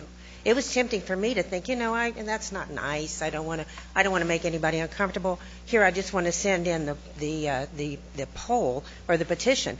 But then I thought, no, I think you need to see these comments, because I don't know who these people are. These are residents of Pinellas County, and it's their honest assessments. I know some of the people, of course, but I don't know 350 people that signed this. But these are their honest assessments, and so I encourage you to, with an open mind, read some of those comments. Because I thought they were very good. Some of them, of course, you can discount, but for the most part, I thought they were very good. So in comparing the smaller buses, because I am in the business of comparisons, and I questioned the $250,000 that was loaded in for the lifts in the column of the small buses, which boosted the overall cost by spreading that $250,000 just over the 3 buses. I believe Mr. Miller did a 4-bus and a 3-bus, smaller bus comparison, and said that the current shuttle buses would be 4-to-1, but the newer, more advanced bus that he found would be 3-to-1, even though it was a 7-year lifespan on that bus, which would make it really 2-to-1. So I'm wondering if we wouldn't be better to do a 2.5-to-1 comparison. But also the $250,000 that was loaded in, as I understand it, was for the scissor lifts that you don't currently have that you really could use, not just for this, but you could just use, period, as I heard on the video. And I just don't feel that really probably is appropriate to put that in, unless you have to buy more scissor lifts for every 3 buses that you buy. And so I just feel like the $3 a gallon for gas, when you have a 10-year spread chart that you have given to the board that shows that the average cost of diesel over the last 10 years was $2.60. And so we loaded that up at $3 on the diesel, on the gas-driven buses, diesel. And, I'm afraid I've run out of time. So I guess I'll just end with this comment, and that is that I think it's wrong to subsidize the purchase of the electric buses. I think the technology is evolving, to your point, Commissioner Long, but I think it's wrong to take BP oil money to subsidize this purchase, and that BP oil money should go to the city of St. Pete for this environmental disaster that is happening right now. Ms. Hazelden, you're running over and time. not I'm some sorry. future possible maybe. Thank you. Thank you, Ms. Hazelden. Your thoughtful analysis is always appreciated. Thank you. Phil Compton. And Phil, you have 10 minutes. Thank you. Good morning. Good morning. Phil Compton, Sierra Club, and one of the 38 members of the Tampa Bay Zero Emission Coalition. Since staff didn't give you our petitions, I would just save you the trouble of counting them. 625 petition signatures in front of you. Stop polluting Pinellas. I hope you don't find that too offensive. Let me explain. Since 1980, the biggest contributor to climate change in the United States was always electricity generation, but no more. As of February of this year, CO2 emissions from transportation now comprise a larger share of our carbon footprint than any other source. And while this is partially due to decreases in carbon emissions from electricity generation by utilities like Duke Energy, it also demonstrates just how difficult it is to reduce the footprint of the transportation sector and how often this challenge gets overlooked, especially by transit agencies. PSTA is justifiably proud of its record of reducing carbon emissions for commuters by 6%. But today, you can do better. From now on, you must do better. Back in December, during the climate proceedings in Paris, some complained how little attention was being given to cleaning up emissions from transportation. As the EPA notes, almost 95% of the world's transportation energy comes from petroleum-based fuels, largely gasoline and diesel. Regardless of your views on climate change, it's indisputable that our over-reliance on oil for transportation has had devastating consequences for the planet as well as health. Combustion of diesel produces vast amounts of CO2, methane, and other gases, but also particulates and nitrogen oxides that contribute to smog and worsen health problems like asthma and heart disease. Recent research also links diesel emissions to low birth weight in babies, Alzheimer's, and Parkinson's. You may reduce carbon a bit, but you're also a major source of toxic diesel particulate soot that is harming the people who live and visit here. Now, you can do better. Now, since you can, you must do better. If we're going to get serious about mitigating the effects of climate change and improve our public health situation in Pinellas County, we need to get serious about not just cleaning up our electrical grid, but cleaning up our transportation sector as well. Transit agencies like PSTA must now begin to adopt new zero-emission electric buses that emit none of the toxic diesel particulates that your current fleet all does, and only 1/4 as much pollution overall from their current source. As Duke Energy adds more solar power to its grid over the next 13 to 16 years, the life of a bus you can buy today, we expect that also that 1/4 amount will steadily decrease towards 1/8, 1/16, until ultimately it's close to net zero, while any diesel or diesel hybrid bus you buy today will never be any better than it is right now. There are approximately 200 electric buses in service all over the U.S. today, from Seattle to Boston to Montana to Louisville, Lexington, Dallas, San Antonio, Tallahassee. They're coming to Philadelphia. They're coming to New York City. Will they work in Florida? They performed great for 4 years in Tallahassee. There are 170,000 electric buses on the road all over China now. Will they work here? No one driving an electric car has reported any issues due to our heat and humidity. To imagine there'd be a problem that no one has encountered anywhere with electric buses or cars may be a little too imaginative. Regarding our suggestion in the letter to Ms. Rice dated June 17th on the RFP, for over a year, our request of PSTA has been that you perform your due diligence in investigating this new option. We know the staff is weary of talking about this. The pace of technological change can be hard on us all, but the rewards of learning how to fit it into our lives is well worth it.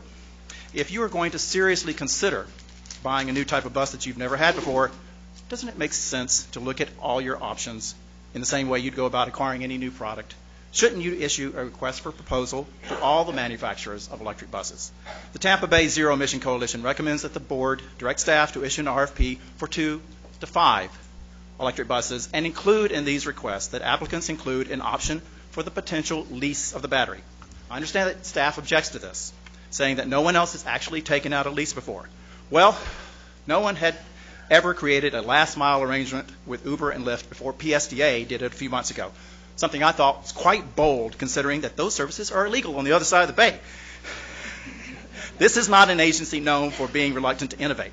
Quite the opposite. I suggest that the same could be the case with showing the transit world how an innovative agency overcomes its capital challenges by shifting 1/3 of the expense of this new type of replacement bus to its operating expenses, where we all understand electric buses will save you hundreds of thousands over their life. You do have time, while the County Commission is making its decision on the BP disbursement, to carry out this task, to complete your job, and to report back to the board for its final decision on exactly how many electric buses PSTA will acquire this year. 2, 3, 4, maybe 5. You don't know how many you might be able to afford until you seriously pursue the best deal following such a standard business practice. Find out what's truly the best deal for PSTA, what the best match is, and then act accordingly. The Tampa Bay Zero Emission Coalition wholeheartedly supports your pursuit of BP funds from the county. There could be no more appropriate way to use these funds than to assist this agency with a one-time expenditure that will allow it to demonstrate leadership in the county and state to our residents and visitors. Only when we reduce our own demand for oil can we then say to those who would put our $6 billion tourism and fishing economy at risk by drilling off our beaches that, hey, we're fine. Really. We're using less, not more. You can go away now. The time to move beyond the perpetual threat of oil to our economy in Pinellas County is here. And PSTA has the opportunity today to show the way. Thank you.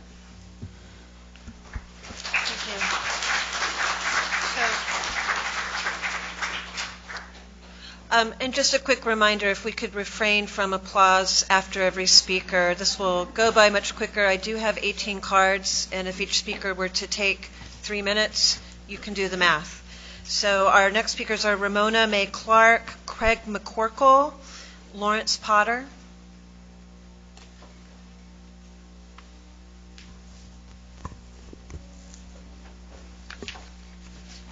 Good morning, ladies and gentlemen. Thank you for your attention. My name is Craig McCorkle.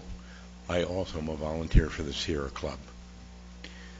You are deciding today whether or not to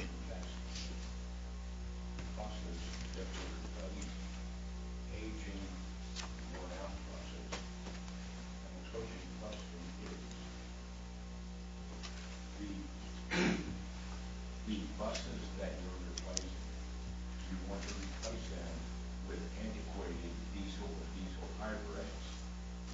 They continue to affect the health of everybody in Pinellas County, where you want to replace them with better buses, electric buses, that do not affect the health and burden us with the costs of those health. Electric buses, the future of advanced mass transportation, is not in the future. It's here today. Electric buses have been successfully serving major cities and communities throughout North America and the world. The electric bus does not have the burden of healthcare costs due to COPD and asthma that burden the taxpayer, burden the employer, and all of us because of the toxic emissions that diesel hybrid buses produce. Because of the elimination of toxic fuels and other support fluids, maintenance facilities are cleaner and safer. This lowers insurance liability. I spoke with some insurance agents who informed me that fully electric commercial buses have a lower premium because they have less of a liability burden. An investment in fully electric buses today would be an investment in everybody's future, health-wise, tax-wise, and insurance-wise. Thank you for your attention. Thank you. Ramona May Clark. And then Lawrence Potter. when we're out there on the street in the heat waiting for buses, we need to have shelters that are better than buses or benches, and that have compromised breathing to breathe when we're out there in the heat or the cold. My suggestion is if electric buses could be fine for smaller routes, but we have routes that go from 54th Avenue South to Tarpon Springs Avenue, which is a 2.5 or 3 hour trip. We have bus routes that go from Williams Park used to be downtown St. Pete to Clearwater. We have buses that go from Largo, the Indian Rock Shopping Center, all the way to Tarpon. I ride these buses. So the hybrid diesels are better than regular diesels. Thank you. Thank you. Thank you. Lawrence Potter? Madam Chair, someone just texted in that said that some of the audio is not getting through on Hello? on the live. Is that, have we fixed that yet, or is that fixed? Okay, thank you. Thank you. Thank you, Madam Chair. Hi, thank you for the chance to address this group. As you can see on my clipboard, and I hope I don't have a red one here next year asking us to buy the first electric bus. I recall Commissioner Long went on record last year as saying she would support at least one electric bus this year, and that's on the record. And I'm afraid we're going backwards if we're talking about plain old diesel buses. And whether or not someone rides the bus, every resident of Pinellas County has to breathe the air. And also, a new issue, the pressing issue of rising tides, which is sea level, which is going to affect Pinellas County. Do we want to contribute one iota to the tides rising any faster than they already are? So I'm asking you for clean air, to be attentive of sea level rise, and purchase electric buses. So I hope we don't have to be back here next year with, are we going to buy one electric bus to show we're action and not just words? Thank you. Thank you. Our next speakers are Jeanette Young, Lucinda Johnson, and Jasmina Forkin.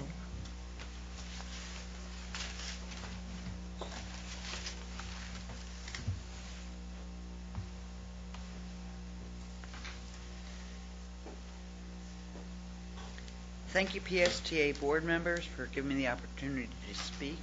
My name is Jeanette Young. I'm a daily rider on PSTA, and I'm requesting that the board will vote for the electric buses instead of the purchase of the diesel and the hybrid buses. It seems to make so much sense. I rode the electric bus for the first time downtown St. Petersburg a few weeks ago, although I've been working with the committee, with the Sierra Club for a while. It was my first ride, and I was really impressed. It's so much roomier. The buses you get on now, you're practically on each other's laps. And that is not an exaggeration. There's space between the seats. People can put their things down without, everybody trying to fit all their stuff on the bus. But what impressed me the most was the quietness of the bus.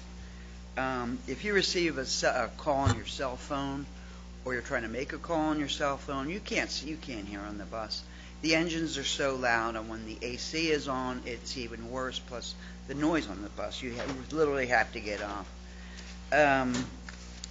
Secondly, I have spine and neck injuries, and the bumpiness of the current buses really caused me a lot of pain. Sometimes I can barely get off the bus. If you're on the back of the bus, you're going down, almost doing boom, boom, boom. Do the current buses have shocks, or do they? I mean, I don't know. It's just, I've ridden on buses and then sometimes you're waiting for buses and every fourth one says garage on them. I think an answer with electric buses, they're more durable, they have a longer lifetime. The cost of the gas alone, if you're talking 5.4 miles a gallon, would certainly pay for an electric bus. Because there's no emissions, it is green. And for every 20 people that ride a bus, there are 20 less vehicles on the road. And I live in Largo, and the traffic is, as it is all over in Pinellas County, horrendous. But if you take 20 people on the bus, you got 20 less cars on the road. More people would ride the bus if it was comfortable, clean, and quiet. And like if you're going to work, you wouldn't mind taking the bus. But the current situation with these buses, I mean, they can retire them. The electric buses would last much longer. They're worldwide. In San Francisco, there are no diesel buses. And with the BP oil spill money, PSTA could purchase a few buses, electric buses, and still have money for other projects. I hope for a clean county with less car traffic and pollution. Thank you. Thank you. Lucinda Johnson. Hi, I'm Lucinda Johnson. I live at 348 11th Avenue Northeast in St. Petersburg. I have an office at 1017 9th Avenue North with a bus stop in front of it. So I'm going to speak about electric buses, and one of the things that I want to say is we just bought some air conditioners. We have a rental property, and we renovated our house. And when we bought these air conditioners, this air conditioning company was able to give us this fact sheet that listed air conditioners ranging in price from about $7,000 to about $14,000. And then they had columns that said this is what it was going to cost to operate it, this is what it was going to cost for repairs and maintenance and that sort of thing. And then also, like the one that we ended up getting has $25 air filters that have to be replaced every 6 months. And one of the things that we took into account, not only the cost, which was clearly laid out, unlike the figures that we saw. Those figures were, I don't want to say misleading, but they were at best confusing. And so one of the things that we took into account was the fact that my husband has severe allergies and a heart condition. So we wanted to know which ones had the cleanest air and the effect on our health, because we know every time he goes to the doctor or the emergency room, we have to pay a copay, even though we have really good insurance. And so there was going to be additional cost associated with this air conditioner. And if an air conditioning company can clearly lay out the difference on one unit so that people can see what's the difference between individual units and not just the entire fleet, which was incredibly misleading. That was incredibly misleading. It was almost, I don't want to say the name of the network, but it was very misleading. So the one thing that I would ask for, of course I want electric buses. I would ask for Mr. Diamond to make another motion like he made before, that in addition to voting in favor of the electric bus and the hybrid buses, to take some time to study it in a little more depth. Don't jump the gun and purchase them right away. This is a big decision. It's going to impact our county for a long time. It's not just about the $1.4 million that a bus costs, an electric bus costs versus a diesel bus. And the idea of the diesel buses, to me, that we're given the choice of 5 diesel buses, or we have to take 3 hybrid and 2 electric, maybe two electric, that seems almost like giving us such a bad evil that this one looks so good by comparison. Because to buy 5 more diesel buses at this point in our history as a country or a nation or a globe even seems pretty ridiculous. So go slow to go fast, study it a little bit more, give us some figures that make sense to us, to citizens, before you make a decision about this very, very important thing. And we would like to see some electric buses. One more thing, I organized Earth Day. Yes, Proterra gave us a nice sponsorship. They gave us $1,000. I would have been in favor of electric buses anyway, but I wanted to make that clear, so if anybody else did. Thank you. Thank you. And Ms. Forkin, before you begin speaking and we run the clock, I just wanted to, you had shared some, it looks like drawings from younger children. on this issue, which is great. And in the name of sustainability, we didn't make 15 copies of these, so I am going to distribute this and hand it to my left. Thank you. My name is Jasmine Forkin. I live in Clearwater, which is the most congested area in Pinellas County. And I endure traffic going from Pasco to Hillsborough every day. I drive 100 or more miles a day in Prius. I wish I can afford electric vehicle, but not at this time. So I drive against the traffic, luckily, otherwise I would never take this trip going up north. Yet in 4 years, I was rear-ended 4 times, and I had a hit-and-run accident that cost me $2,000 to repair. But I wasn't going to speak here today because everybody said, and you know all this better than I do.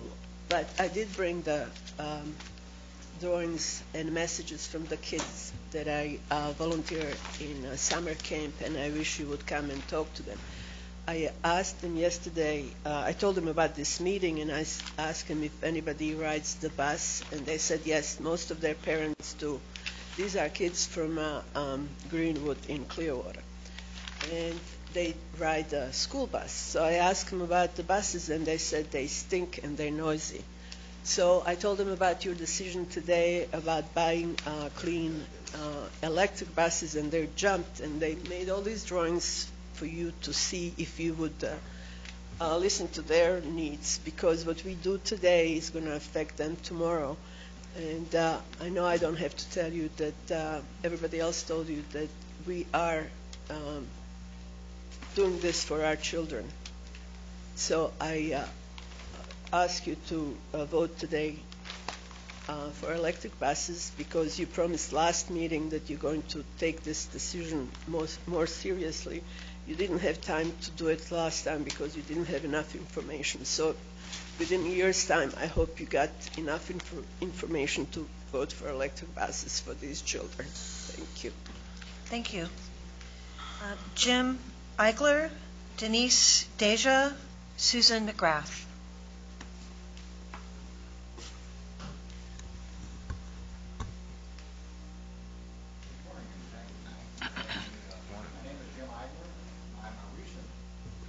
Resident of St. Petersburg, having moved here from Ruskin, where I lived for 20 years.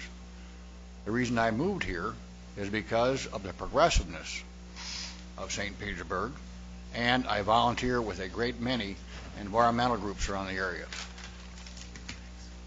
One of them, or all of them, have contributed to enhancing the Tampa Bay estuary, so much that we are noted around the country for the restoration that has occurred. Now there is some concern about carbon and where it's going to go because we are generating so much carbon. Electric buses do not emit carbon. I'll keep this short because we've got a lot of people. We need electric. We do not need diesel, polluting. It's just makes common sense. Let's keep the progressiveness and show the world we care. If we don't, Mother Nature is going to make a change for us, and we're not going to like it. Thank you.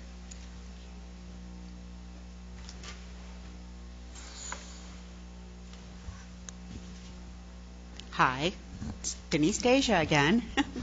I live in downtown St. Petersburg. I ride the buses every single day, and I'm for electric buses, obviously. I want to say that electric technology has been around for a very long time. I'm from California originally, and we had electric technology over 20 years ago. So if anything, electric technology is not an old technology. It's been refined and is better now than it ever was, and it will only get better with time.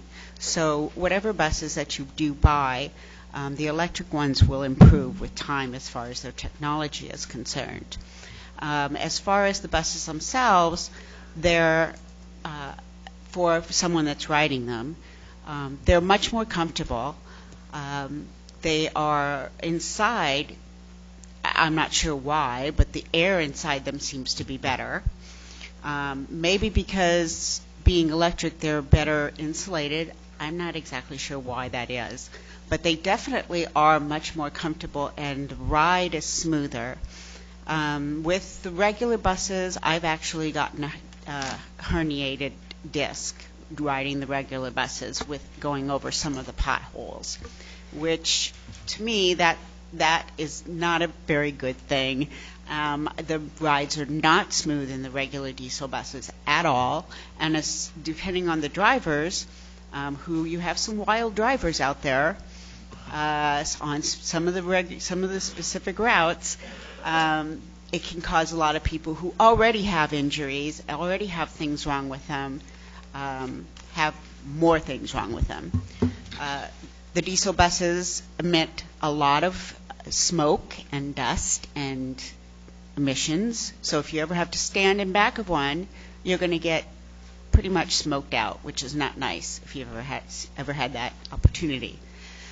So as far as that is concerned, the electric buses have no emissions. They are not affecting the environment. They are not affecting the air, which is a very good thing because, as the previous man said, our Earth is dying and we need to stop it. So anything that's going to help that from happening, I'm for. And lastly, our Mayor Kreisman, has told everyone that we are a green city. And being a green city, green buses make all sense. If we're going to promote ourselves as a green city and a clean city, then we need to have clean buses. Thank you. Thank you. Susan McGrath. Good morning. Thank you, Chair Rice and Commissioners, for your service and making these difficult decisions on what is critical issues for the people of Pinellas.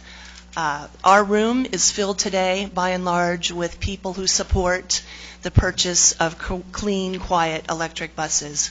Many of us are wearing red today to draw attention to the stop of pollution.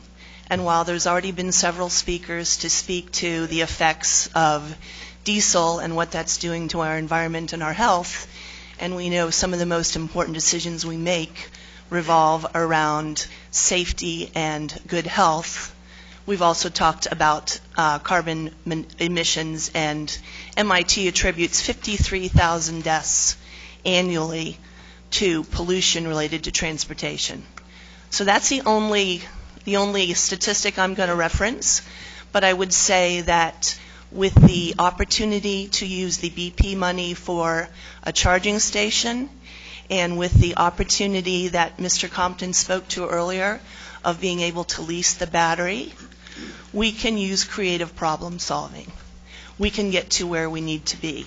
So I'm going to ask you this morning to please give serious consideration to purchasing 5 electric buses. I know there's just a discussion between somewhere between 2 and 5, and maybe we'll talk about 2, and maybe we'll go back and forth on that. But I believe that we need to make as much of an impact as we can here and now. Jesse, just a few moments ago, spoke so eloquently about our children.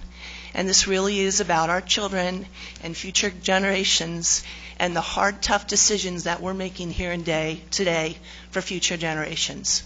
So thank you for all you're doing. Thank you for your service. And please give hard consideration to creative problem solving that will get us to where we need to be. Thank you. Thank you. Dale Potter, Tom Crumreich, and Nancy Frenetti.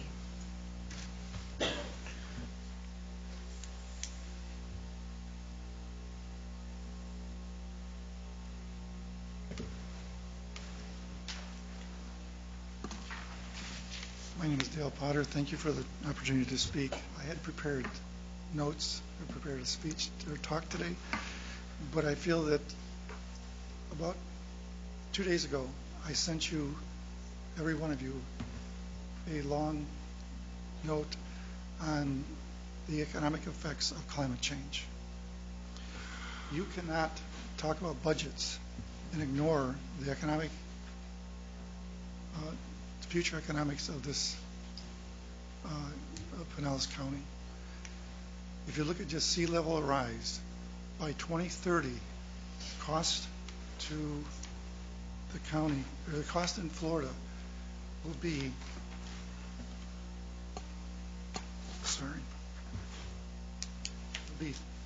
$69 billion. By 2100 or 2050, it'll be $152 billion. That's just the cost of sea level rise. This cost of sea level rise was based on old data. This is a report from 2015, but it was based on data.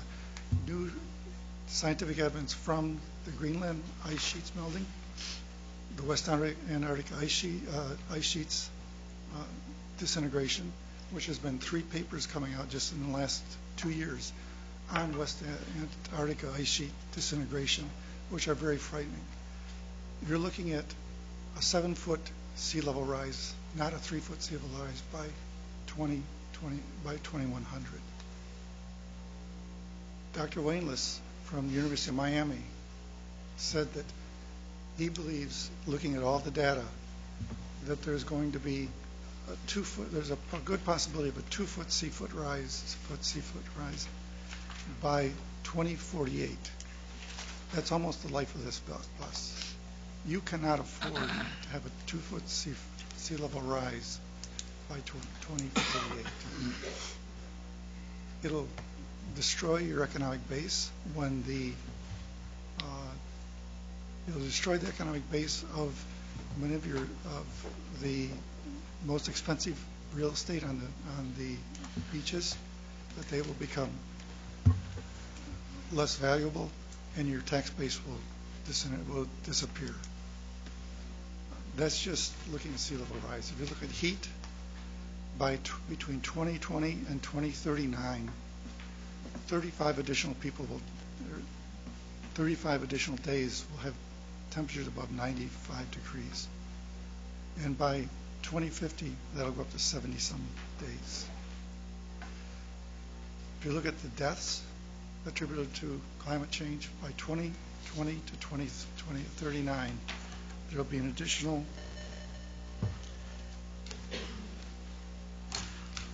You're out of time, sir. Pardon? You're out of time. Okay. I should have asked for something else this time. Thank you. Thank you, Mr. Potter. Tom Crumreich and then Nancy Fernetti.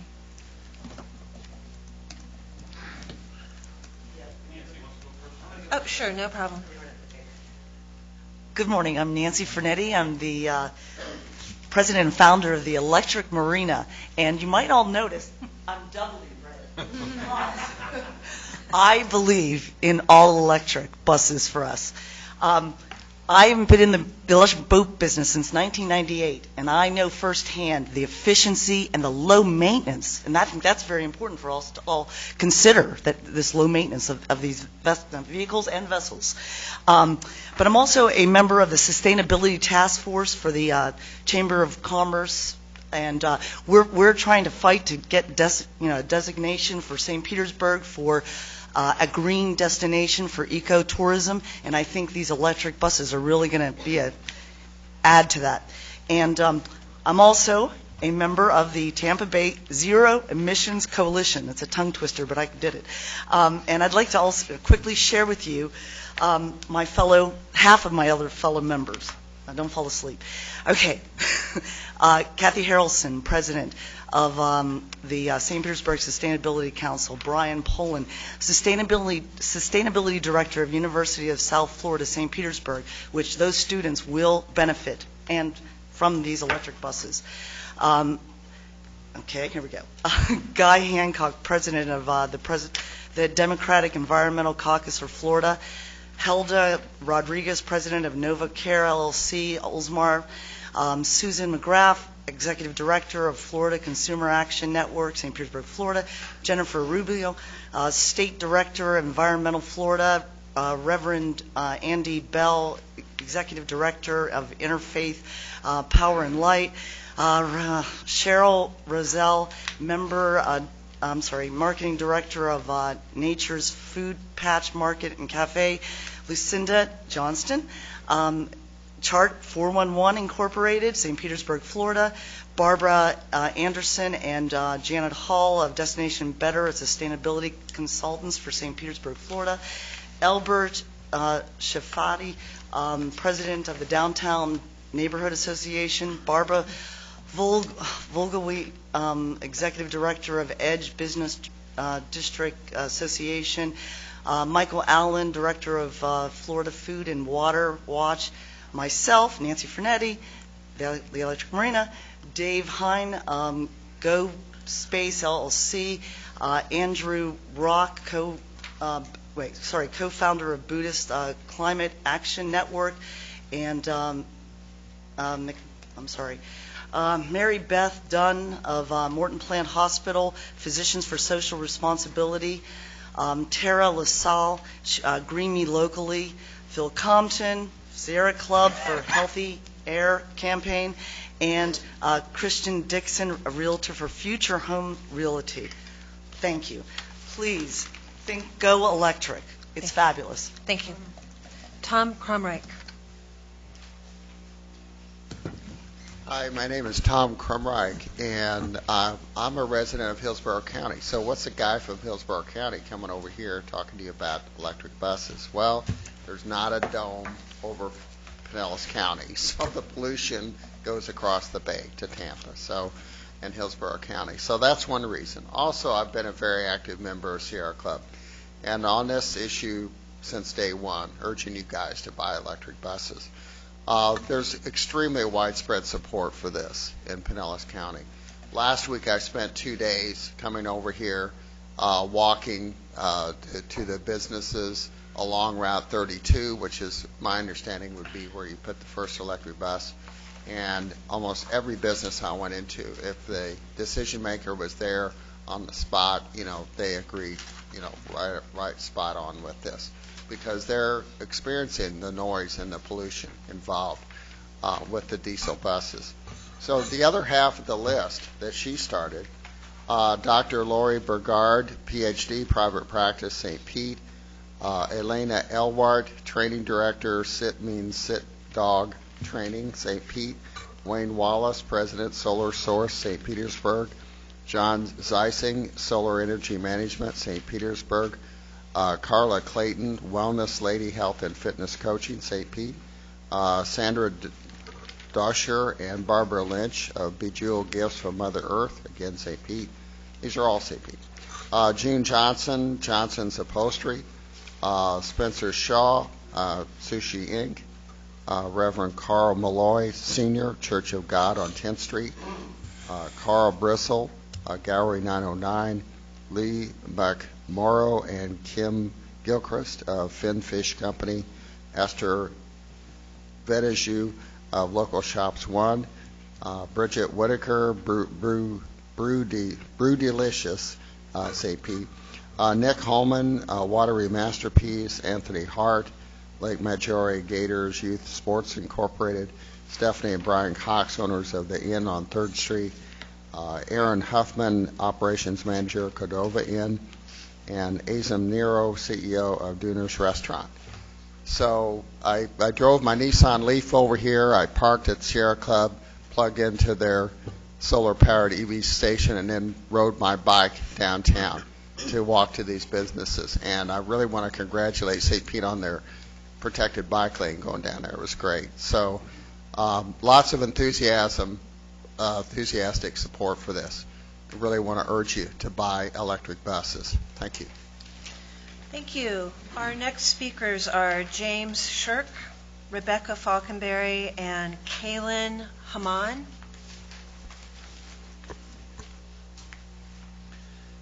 Thank you, Chair Rice and members of the PSTA Commission. My name's Jim Shirk, and like Tom Crumreich, I live in Hillsborough County, but I breathe air that I get from Pinellas County. And I'm also part owner of a business in Pinellas County, and I spend a lot of time here. The previously listed businesses and organizations that form the Tampa Bay Zero Emissions Coalition encourage PSTA to invest in zero-emission buses in the very near term. A purchase to be authorized in this June 22nd Board of Directors meeting. We believe these buses are consistent with PSTA's commitment to air quality, public health, sustainability, and service to the community, and we believe that the time is now to take the next step forward and sustainable service to the community's residents and visitors. First of all, zero-emission buses are improving lives in cities all across America. Mr. Compton listed 10 cities all throughout the country, and particularly Tallahassee, Florida. Zero-emission buses are better for our health with no tailpipe emissions. The emissions from generating electricity are controlled much better than mobile sources. Zero-emission buses are better for our environment. Once again, the emissions take place under controlled conditions away from population areas. Zero-emission buses reduce oil dependence. The electricity can come from any number of sources, including solar, wind, and tide-generated, as well as fossil fuels. Zero-emission buses reduce fueling and maintenance costs. This is very important, particularly in that there's no guarantee that cheap fuel is going to continue for the foreseeable future. Prices could rise up because of geopolitical issues, because of scarcity issues, and available cheapening solar and wind will be available in the future. The other issue is maintenance costs. I don't know if you've had an occasion to deal with remedying underground storage tank leaks, but that's part of my business. I do a lot of that. And if you get away from fossil fuels, you get away from fossil fuel leaks. And I want to particularly thank Commissioner Welsh for pointing out the true energy conservation of these electric buses. So thank you very much, and thank you very much for your consideration. Thank you. Rebecca Falconberry. Thank you. Rebecca Falconberry. I live downtown St. Pete. I want to thank all of you for your service. I want to let you know that I support public transit. I contributed to Green Light Pinellas, supported that. Very disappointed that didn't pass. I also support the fact that you've made some great changes in downtown St. Pete, Williams Park. However, I will tell you that nobody in the world could have prepared me and our condo complex and our neighborhood association and our neighborhood street for the fact that 4 routes started passing down our street when the changes were made at Williams Park. You probably have all stood by a diesel bus. You know what it smells like. You know what it sounds like. You can feel the vibration. This is not acceptable. We have got to get rid of diesel. We have got to move to electric buses. Diesel buses have no right and no place in our new society. If any of you live on a bus route, you would know what I'm talking about, and every one of you, be voting for getting rid of diesel and moving to electric and moving to hybrid. I rode on an electric bus on Earth Day. I appreciate the fact that was an opportunity given to all of us. I hope you got to ride one. Electric buses are the future. We've got to move there. I think that you've talked about cost and budget. You've got to think about the cost to us, consumers. When I'm thinking about preparing my house and my condo to deal with what's happening in front with the bus routes, I've got to replace windows. I've got an estimate, $10,000 to replace the windows, to give me some kind of soundproof windows so that I don't hear the buses going in front of my house. I'm having to keep my windows closed all the time with air conditioning running. My energy costs are going up. My allergies have been giving me fits this year because of the diesel buses. So it's not just your cost. It's the cost of society, and it's the cost of people who have to deal with the diesel buses. So I encourage you immediately to look at buying the 5 electric buses that are on the table and get rid of diesel as fast as you can. I would like to have just one quick thanks to Cassandra, who I've corresponded with, who has helped us relieve some of the pressure on the routes that go in front of our street, and I still have work to do, so we'll be in touch. But your staff has been very helpful in responding to complaints from the community, and I appreciate that. But now it's electric for the future. Get rid of these diesels. Thank you very much. Thank you. Kalen Haman. Good morning. I'm Colin Hemmon. I'm Dr. Colin Hemmon from Largo. And I want to thank you for making this comment period available so that you can hear the perspectives of the people that you serve and who are going to be affected so much as you are by the decisions that you make. Also appreciate your readiness to listen with an open mind after you hear person after person speaking. We're talking here about maybe making a compromise to hybrids, maybe going back to diesel buses. Sounds like hybrid might be a really good compromise, except as several people have mentioned, when they have their diesel engines on, even the hybrids are noisy and they stink. We're talking about pollution here. Pollution's been an issue, of course, for a long time. Back in the previous century, an editorial writer predicted that New York City would be uninhabitable within a decade because of the rising amounts of horse manure. Now, of course, that didn't work out that way. Technology marches on. Horse manure has been replaced with other kinds of pollution. This morning, a lot of us are concerned about how our air is poisoned by the burning of fossil fuels. And, of course, how that adds to the carbon that makes global warming a bigger problem. An issue for, obviously, me with my T-shirt and a bunch of other people as well as for the rest of us. Specifically by buses, diesel or diesel hybrid buses. Fortunately, progress also has marched on to give us all electric buses. Buses that are non-polluting because they don't burn any fossil fuel. By using these buses, we'll add no carbon to the atmosphere, of course, and will immediately improve the air quality in our community, both for the people who live here all the time and for the tourists who help support our economy. To be sure, the electricity for these buses is currently generated by burning fossil fuels. But this pollution is more easily controlled at the source, and as has been pointed out, that's bound to change as we move toward cleaner, more renewable energy sources. And as it does, and this is back important to the economic concerns, we'll be in a position that we won't have to replace the buses to take advantage of this new approach, of this new kind of energy. So please, don't talk about compromise, 2 or 3 or 4 hybrid buses and 2 or 3 maybe electric buses. Consider not only the cost of the buses now and in the future, also consider the tremendous social costs that have been mentioned in detail by many other speakers. Go now for 5 electric buses. Go in the future for more electric buses so that more and more we stop degrading our air quality now. We vastly increase our fuel economy, and we're ready for our ever-expanding, improving future. Thank you. Time. Thank you. Okay, we have our last 3 speakers, Michelle Allen, Jennifer Rubiello, and Frank Jacqueline.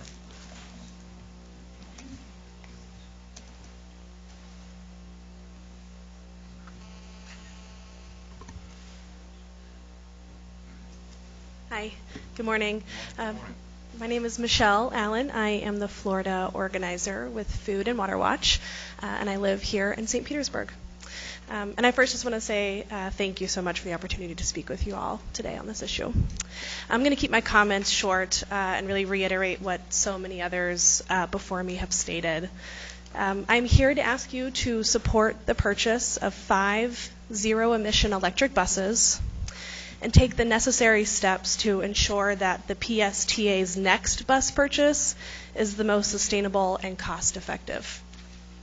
As others have mentioned, beginning the transition to zero-emission electric buses is extremely important to protecting human health. Air pollution as a result of exhaust contributes to upper respiratory issues like asthma and bronchitis, as well as contributes to climate change. So in order to arrive at the most cost-effective electric bus option, the best course of action is to issue a request for proposal in which manufacturers include options to lease the electric bus batteries. So again, just want to reiterate, thank you so much for the opportunity to speak with you all today, and please support the purchase of 5 zero-emission electric buses and issue an RFP to arrive at the best option to purchase those. Thank you. Thank you.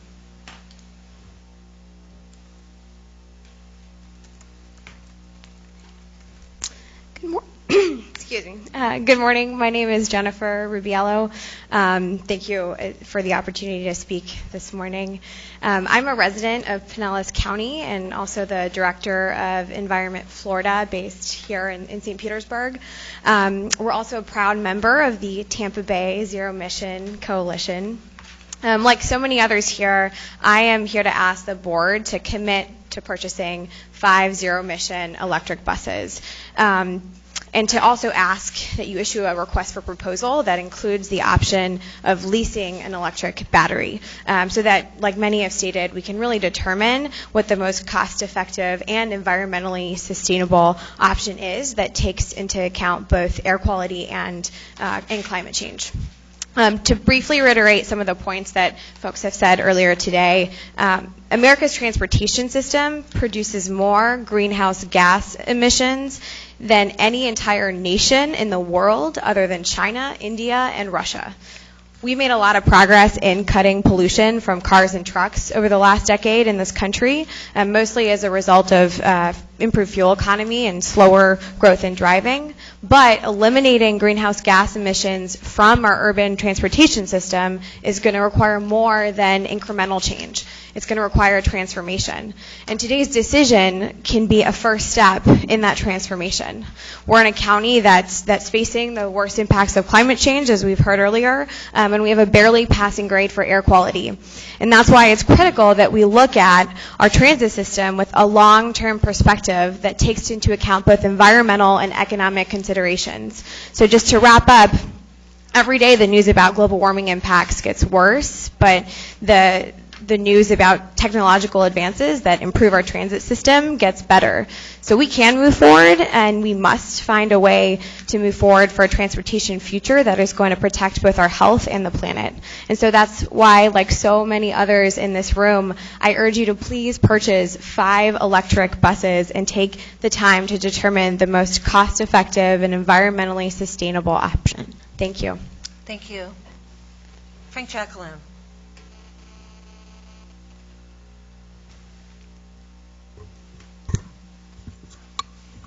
Good morning. My name is Frank Jacalone. I'm the Florida director of the Sierra Club, and I live here in St. Petersburg. Our state office is right here in a 100% clean energy building on Central Avenue in St. Petersburg. I'm here to first summarize the reasons why I think you should adopt electric buses. Number one, they are cleaner. They are cleaner for our air and our community, and they're cleaner in terms of their greenhouse gas emissions, the emission of carbon into the atmosphere. I think a lot of people have covered that already, but if you look at the charts that you've been given, there's a 1/3 reduction in greenhouse gases if you go from diesel to hybrid vehicles. Let's go all the way to zero-emission buses.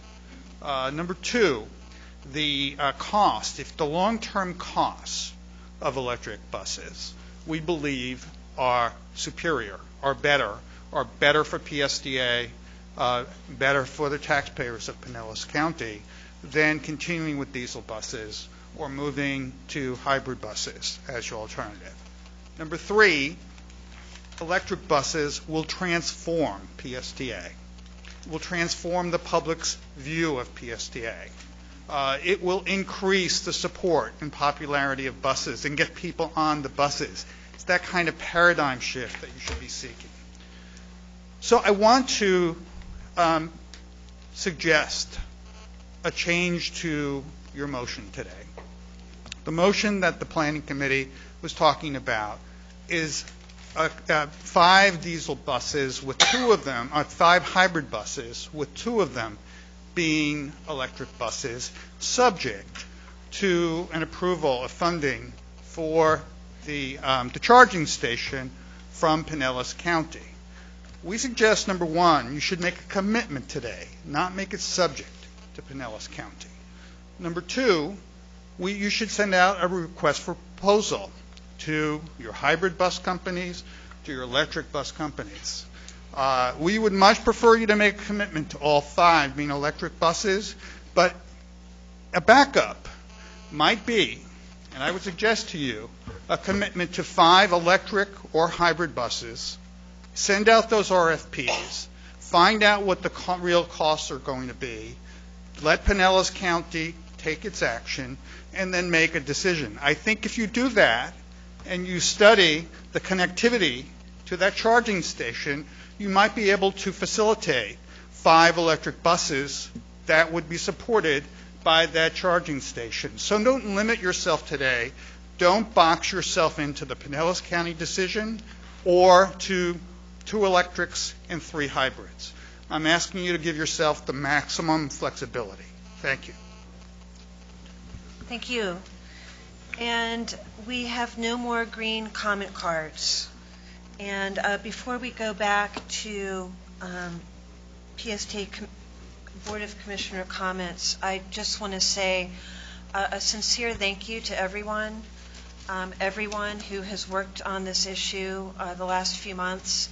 I know that there's been a lot of time and thought on all sides, so thank you for your petitions, thank you for your emails, your letters, your attendance at previous meetings, and your attendance here today. We have an important decision to make. It's up to us to sort out the recommendations from the staff, the facts, the finances, and the values that we weigh most heavily in making this decision. But definitely, public input has been a huge part of this discussion, and I thank you for your time. So I see Commissioner Long wanted to make a comment, and Eggers, and Commissioner Gerard, Barkley, and Commissioner Welch. Okay.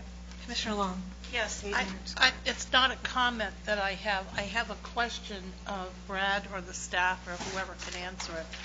Several of our speakers this morning spoke to the issue of leasing batteries, and I didn't hear any discussion about that from Debbie or from Cassandra, and I'm curious about whether or not we looked into that at all. Commissioner Long and Henry can back me up on this, but we have been in communication with the various electric bus companies about leasing battery options for the last several months.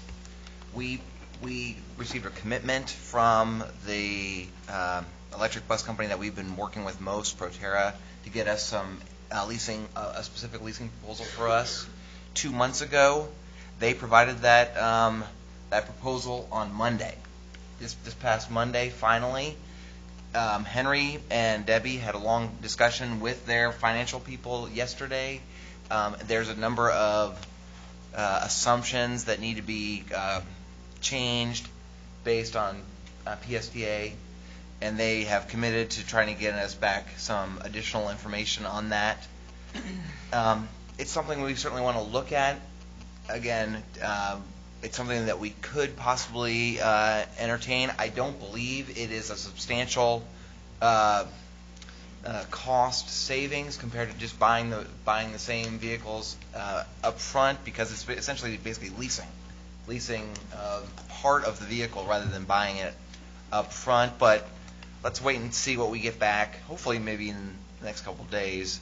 And obviously we would, if it makes financial sense, we would definitely implement it. Follow-up? Yeah, I do have a follow-up in that, because while you're doing your research and inquiring about it, please keep in mind that, with each iteration of advancement that we make in any kind of technology could dramatically affect the battery portion of it, and I would think that we would want to be as flexible as possible so that we can adjust as new technology comes on board. And I do want to make one comment for the rest of my board members about some work that I've been doing over the last several months in working with Duke, and I know that a couple of my fellow colleagues have been utilizing their relationships to speak with them as well, and they are seriously looking at an opportunity to partner with us, and I look forward to continuing that conversation with them to see how far we can get, and to me, it just makes good partnership sense. There's great synergy there. It could truly help us reduce the cost of moving towards more electric buses in the future, and could weigh heavily on our decision making. So please keep that in mind as we move forward. Thank you, Madam Chair. Thank you. Commissioner Eggers. Yeah, I had a few comments and questions kind of intermixed, if that's okay. First of all, I wanted to thank Ms. Hazelton, Mr. Compton, and all the residents who came out today. I mean, it's great to hear from everybody, and it's great that people are so involved in their communities. I was going to say that when I was having problems here that I was technologically challenged, but I thought Mr. Compton might use that. I'm kidding. Against me. But I really do appreciate it. And I do agree with Mr. Compton that if the electric is the way we should, if that's the way we're going to end up going or not, I have no idea, that we definitely should be much more aggressive with RFPs so that we understand what that electric market is all about. And certainly I don't understand it. I'm being educated from you all, but also from our staff. I also wanted to appreciate some of the comments that have been made, including some with regards to transparency. It's really refreshing, and I want to thank the lady that mentioned that earlier. There's just an awful lot here, and the one thing that we keep talking about, let me get back to another point first. One of the things that we've been wrestling with, and perhaps maybe I've been wrestling with it, we haven't had much discussion about this. We talk about reliability, and I'm not the expert here. I've got a fellow commissioner just a couple rows down from me that runs buses and can speak to that. There's records about reliability. If we check that off, that all of them are reliable. To me, the only thing that we have not really talked about that much is that short-term financial cliff that PSTA is facing in 5 years. So if we have a picture, a bridge that shows how we get over that. Now, things can change in the next 5 years. I get that. But our responsibility is to make sure that we are functioning as an organization for 5, 10, and 15 years. And so, to me, that's one of my most critical issues. If you check off the short-term cliff, then we're just looking at long-term solutions and what's best for our environment in the long run.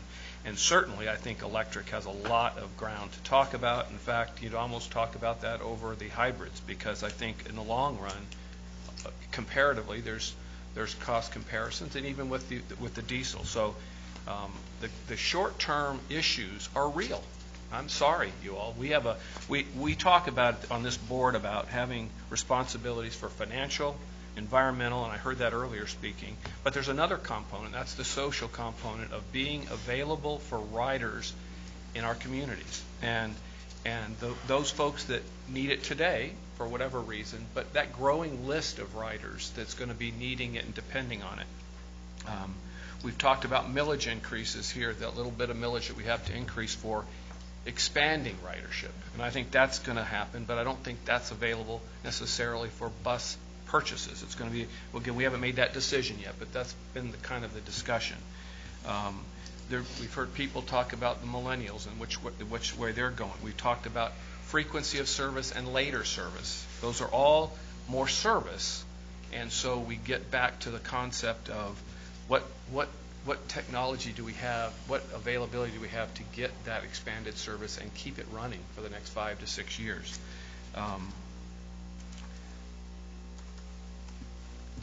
And so I think those are some things. I think access to transportation is going to be critical from wherever it comes from. It's just a question, and I don't need an answer now, but there are environmental impacts from battery disposal. I don't know if they're any different from electric buses or hybrid buses or diesel buses, but just would like to know those kinds of thoughts. I asked a question yesterday. We were talking about something at our county commission about what happens if there's an emergency or an accident that happens. And so I guess my only question, I'm sure there's an answer for this, but I don't know what it is. If we have a storm or something comes through and cuts our power out, what solutions are there for electric electric buses to continue being generated. I'm sure there's something to do with transformers, et cetera, but just wanted to make sure that we thought through that. And whatever we do, this year it's a small purchase. It's a small amount of purchase that we're going to do. So I think we're going back. We're going to replace 5 diesels, and it might be with 5 more diesels. That's not going back. We did buy hybrids last year, so if you look at it that way, then it's going back in your minds. But I think we just need to think through this carefully. I don't mind trying to be that leader in the community, but at the end of the day, we have a social responsibility to provide ridership for people. And you've heard from some of them today about that expanded need. I'm not talking about getting the preferred rider or whatever you want to call that rider that's not riding it now. I'm talking about the folks that need it to get to work. Critically important, we have a 5-year cliff, and this picture that we talked about today, and I don't know about these numbers, but if you go a certain strategic route, it is significantly different. In fact, it would argue that we are in a negative, in a deficit position as an operation here. So I think we ought to have more discussion about that. I definitely think we ought to go to a RFP on electric buses as well. And thank you for your indulgence in my comments, and I might have more comments or questions later. Thank you. Certainly. Thank you. Commissioner Gerard. Yeah, I'm not sure how to say this nicely, so I'm just going to let it fly. Because that's what I do. Go ahead. It's what I do. I feel like we're back where we were a year ago. Sorting through piles of paper, because I, again, don't feel like we've gotten the information that actually, I feel like I have the information I need to make a decision, but I feel like we've gotten deliberately misleading information. We've made it pretty clear that this is the direction that we want to go in. And Brad, you've made it very clear that you don't want to go in that direction, or that I've continually heard why we can't do this and what's going to happen 5 years from now and why it's not feasible. I haven't heard one word about how we might be able to do this until the county commission came up and said, we'll buy the damn Charger. There was no attempt on your part to even look at that. And for you to come back and say we're going to buy 5 diesels, to me is just astounding. And I'm really disappointed in that. I just don't think you've made a good faith effort.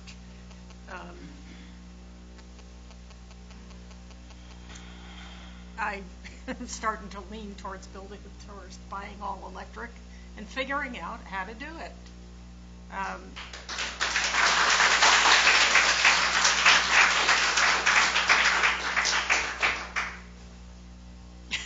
That wasn't for an applause line. I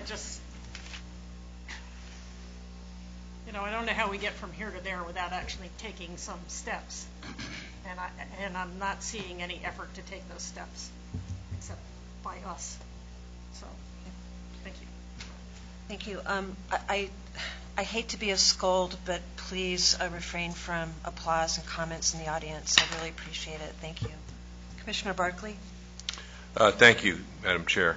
I just want to make a couple of comments. First of all, thank you very much to all the folks who participated and came forward. I know it's embarrassing sometimes or makes you uncomfortable to come forward and speak into a microphone with a lot of people around, but I thank you for your courage and your civic participation very much. As the Finance Chair, I am, first of all, disappointed in my committee that they felt that diesel is the answer. In addition to the fact that it is not looking forward, it's looking backward, it's anachronistic, in other words, it also creates a bad image. We're in the image business in addition to being in the transportation business. We have a civic duty to be as proactive as possible in what we do for the environment, for our residents and for the community at large, because we are viewed as an important component to which way our region is heading. We've done a good job with regard to purchases of hybrid buses. Without getting terribly technical, the hybrid buses that we bought last year are significantly better than the hybrid buses that were purchased several years ago, and they will continue to improve. We also have been studying now, as Commissioner Gerard said, the electric bus scenario for several years, but have not acted.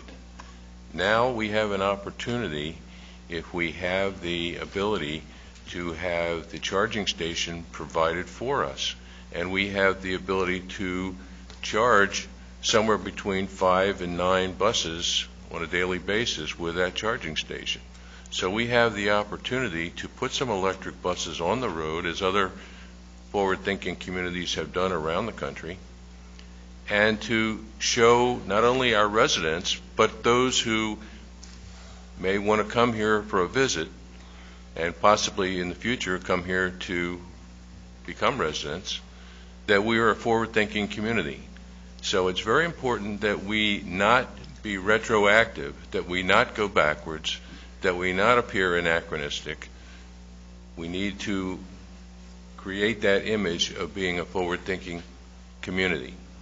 So I feel very strongly that with a 15-year life expectancy of these vehicles, these buses, that we need to be doing everything we can to be on the cutting edge now, because they're going to be around a long time. And we need to make sure that we're doing everything we can to prevent the pollution issues, the flooding issues, the planetary heating issues that fossil fuels deliver. So because of that, I really think, I really appreciate everybody's comments, and I really think that we need to be moving forward. So I'm going to try to continue to do everything I can to make sure that we're on the cutting edge in our community.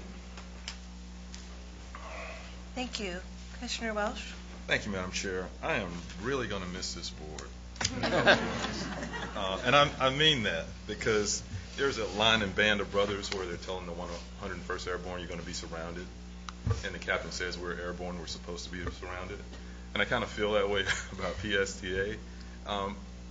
Transit agencies face difficult decisions. There's no easy decisions anymore for transit agencies. Whether it's moving a route in Dunedin that's going to affect some folks. When you affect people, they're going to come out and talk about it. And I'd like to look at the bright side. I think there's a lot of consensus on where we are moving. Even going back to Ms. Hazelton's issues, you know, we are using smaller buses where appropriate. But we've been doing that for a while. On the issue of our capital program, we're in a much better place than we thought we'd be a couple years ago in our capital program. But nothing's going to change the fact that this board and the folks that follow us are going to have some hard decisions over the next 4, 5, 6 years. That capital issue is not going to go away no matter what we do here today. And the kind of rosy picture based on the $1.88 diesel price, you know, I thank Brad for moving that up to $3, but we don't know what's going to happen with fuel. All it takes is one crisis or one perceived crisis for fuel prices to go right through the roof again, and we know what our world is like right now. I agree with my colleagues on the RFP. I think that makes a lot of sense, and it would give us the most value from whichever technology we pick. So I'm glad we are talking about that. I'd like to see the lease information that we received on Monday, so we can see what the vendors are looking at. I'm optimistic about the BP funds, even though that's a county commission issue. I would just want to relay to you that we laid out 6 categories in terms of priority for those funds. And 2 of those categories, one is innovative pilot programs, including alternative energy and sustainability. To me, that's a box that's checked. And the highest priority was transportation, and that's what this is. So I'm certainly going to support this when it gets back to the county commission. And we had a real good discussion in our collaborative labs about that. Having said that, and I want to thank everyone who came out, I know exactly where you guys are, and I'm not going to get applause, Commissioner Gerard, I know that, because I do think we need to go into this carefully, and I think the Planning Committee recommendation of 5 hybrids with the option of moving to 2 electrics, if we get the infrastructure, is really the way we should go. Number one, we've got to make sure this service works as promised. What if something happens with the one charging station that we have? What does that do to our service? How do we back that up? I think a pilot is the way to go, and I was here last year when we said we'd try to get here, and I think this meets that promise. And I think having that initial pilot with the charger that, by the way, I think can charge up to 9 vehicles depending on the location, is the way that we should proceed.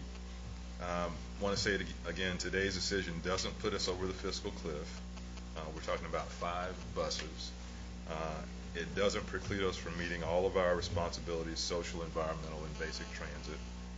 That hard decision is going to have to come, and the board is still going to have to, I believe, to look for capital funding in the future to replace the funding that Congressman Young provided from us.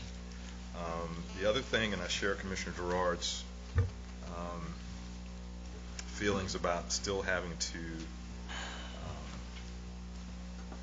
understand the data that's in front of us, because I still don't think it gives as clear a picture as it could. And if I'm understanding correctly, those numbers still don't have the 450,000 or so of savings built in if you went with electric. And if you look at our chart, you save about 420,000 in fuel over the life, and maintenance costs are about $20,000 less. So you're still trying to get a clear picture of the comparison, but we do know that if we get that capital funding for the chargers, then electric is competitive with the other 2 technologies. We have an opportunity to move with an innovative pilot to see if that technology works, and if it does work, we've got a whole new range of possibilities. So I support the Planning Committee's recommendation. I think we need to move forward. Thank you, Madam Chair. Thank you. Did you want to state that as a motion? I would move the Planning Committee's recommendation. Second. Okay, thank you. So we have a motion on the floor. Let me just go through the lineup I have so far. And by the way, if not next month, by August, we'll have a new system where you can hit a button to request to speak and not have to rely on me identifying you. But I have Commissioner Dayton, Scott, Finger, Wojciechowski, and Beavis, and, Diamond, and Lisa Wheeler. Yeah, I know. I mean, just go down the line, make your life easy, Well, so you're not doing this. Well, we've got a pretty good lineup right now, so we'll go with that. Thank you. Commissioner Dighton. Hi. I want to say that I don't think there's anybody on the board who would not love to see that we're putting all electric buses out for you. What we do have is a problem. We started off hearing from people about how we're going to distribute our system, and everybody said, I want it to be later, I want it to be more. There is always a request for more money. When we get to looking at the actual costs for doing what we want to do, you look at your diesel costs. This is on page 73 of our page. You have the diesel cost coming in at $475,000. You have the BAE coming in at $697,000. And you take the Proterra and you take the $589 out of that, and you get $894,000. So we've had people looking at Proterra, we're talking to people. We've gone around and around on what the actual cost of these things going to be, but you're looking at $894,000. So here we are. We have people who want more buses, and we just simply don't have the money. And if we want to get this, fine. but we've got to come up with the money. It's just what Commissioner Walsh was saying. Somewhere we've got to come up with the money, and right now we don't have it. Thank you. Thank you. Commissioner Scott. Thank you, Madam Chair. Well, first of all, I wanted to thank everybody for coming out and speaking today. There's obviously a lot of passion in this room today, and that's really good to see. I want to echo everything, word for word, that Commissioner Dighton said, and then add a few other things to it. Is that we haven't often heard people come up and say we want less service, and I haven't often read too many articles in the Tampa Bay Times that said we need less service. And when we go to reduce service, there's a huge outpouring of, please don't cut my livelihood here. So I'm a realist. I would absolutely love the idea of having no emission vehicles everywhere. I don't think anybody would disagree with that, but I just don't see where we have the money. I just don't see it. We have an aging fleet. We have a fleet that is going to become less reliable. We have a fleet that we're pushing to its maximum limits. We have a big slug of buses that needs to be replaced over the next 5 years. When we make decisions up here, it affects people's health, well-being, and livelihoods, as we've heard today. But when buses don't show up because of reliability issues, or they're off schedule because of reliability issues, or we have to reduce service because we don't have the money, or we can't expand service because we don't have the money, that affects people's health and well-being also. So we took a decision earlier today where we were going to make service changes, and we took one portion of that and we set it aside because the neutral revenue position we didn't care for. And if I understood that discussion correctly, we want to see if we can add a component to that, which would likely be expanding service, which is going to cost money. Where's that money come from? So I support staff's recommendation. I think we need to take a conservative fiscal approach here. Love to have all electric buses, but we're just going to continue to raise the millage rate to do that. We only have so much more we can go on that. I just think that we're at that point where we have to make that hard decision. And, there's an option here to buy 5 hybrids. For the same money, you can buy 7 diesels, 7 of the most polluting ones off the road, the least reliable ones off the road, and have a few extra $100,000 to boot. So we do have some significant choices here to make. And I also want to just remind the board that these electric buses have 10 times the out-of-service rate that the buses we're buying now. So we want the same uptime. For every one, we better have a budget by 10. That technology is not ready for prime time. It'll get there. I mean, that is the public record of the Altoona test reports. That is it. I've read it. So if we want to go down that path, we better darn sure know what we're doing. So, thank you. Thank you. Commissioner Finger. Thank you.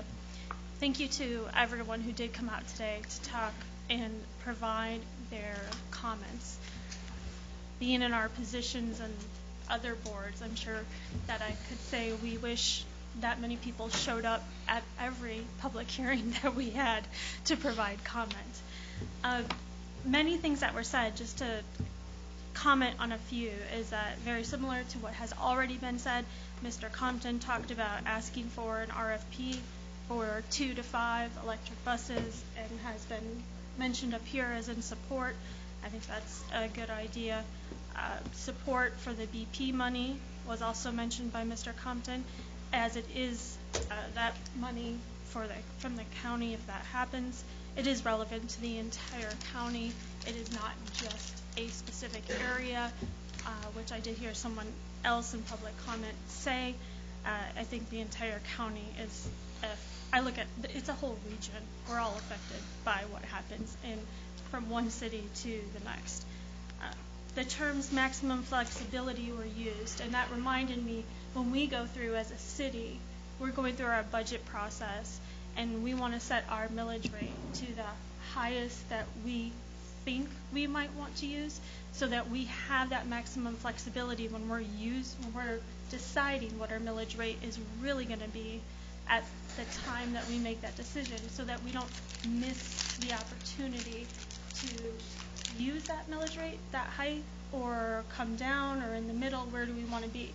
And I look at this process in that same way of having that maximum flexibility of how many can we ask for, as in that RFP or whatever situation, because I do remain optimistic. And some of what Commissioner Gerard said of taking that step and taking the initiative, and almost that we'll figure it out as, we're getting there, because the pieces are here. We just need to put them together. And I don't hear anything that has been said in the public that is contrary to what we as a board have committed to doing in our sustainability policy for the triple bottom line. We have, with sustainability as its definition of meeting needs of today without compromising the ability to meet future needs for the environment, yes, if this is the direction we go moving forward. Economic options are available, which we're talking about, and social responsibility, yes, and we have the opportunity in the future to reevaluate new technology, because we all said it's changing every day, and the opportunity is to provide as many transportation opportunities as possible throughout our region. So in whatever form they come in, that's where our forward thinking needs to be. And there are probably a couple of us up here that are maybe on that cusp of the millennial. So I do appreciate, like maybe, the comments that were made about that, because it is true that that generation would like to, they value that so much more. I do too. I would, like to give up a car and be able to walk and take public transit somewhere else. So, and as someone who has taken the 300X to Tampa for work for several years, a couple of years ago, I understand what it is like to actually ride our bus system. So looking at that is actually planning our responsibility, and that triple bottom line is planning for today and for tomorrow, because we need to think about, in the design and form and function of each one of our municipalities, what are we looking for, and how do we want our own talent and individuals and families to stay here and be that civic duty of our foot should be forward before other people's. So I would be proud for us to have that and really be the leaders, and one of the leaders in sustainability. So thank you. Thank you. Vice Chair Bajowski. Thank you, Madam Chairman. I'm going to echo some of the other comments. I think it's really clear that even since last year, what was mentioned is that the majority of the board has wanted to have a more sustainable vehicle purchase program. And we're policymakers here. So, and in all due respect to the cost factors, as a policymaker, I think we're all saying we want environmentally friendly vehicles. I don't know how to accomplish that. I don't know what line we're supposed to take the funding from. Frankly, I don't care. That's what we have Brad for, and the rest of our great folks. So, from a policy standpoint, I have long fought, and I just say, in the past, for the hybrid program. When we started it, I was a huge advocate of that. And when we started talking about getting rid of it, I wasn't very happy. So I'm consistent. I don't really worry about what the technology is as long as it's environmentally friendly. That's really where I'm at. And it's clear to me, I think the majority of the board wants to, at a minimum, have hybrids at a maximum, a newer technology, whether that be electric or something else. So I'm totally supportive of that. But I just want to remind us that, just again, we are policymakers. It's kind of like, and I'm going to digress about the trolley discussion. That's been a goal for us for a long time. We want 7-day-a-week trolley service in North County. We know it's beneficial. But to what end do we want to achieve it? Is it gutting service somewhere else?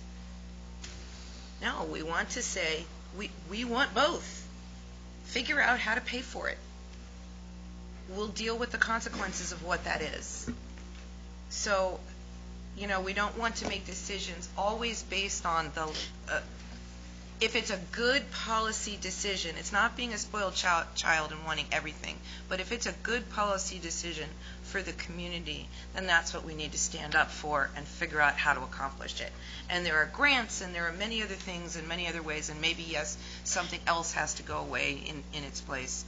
But I'm supportive of Commissioner Welch's motion. Thank you. Thank you. Commissioner Beavis.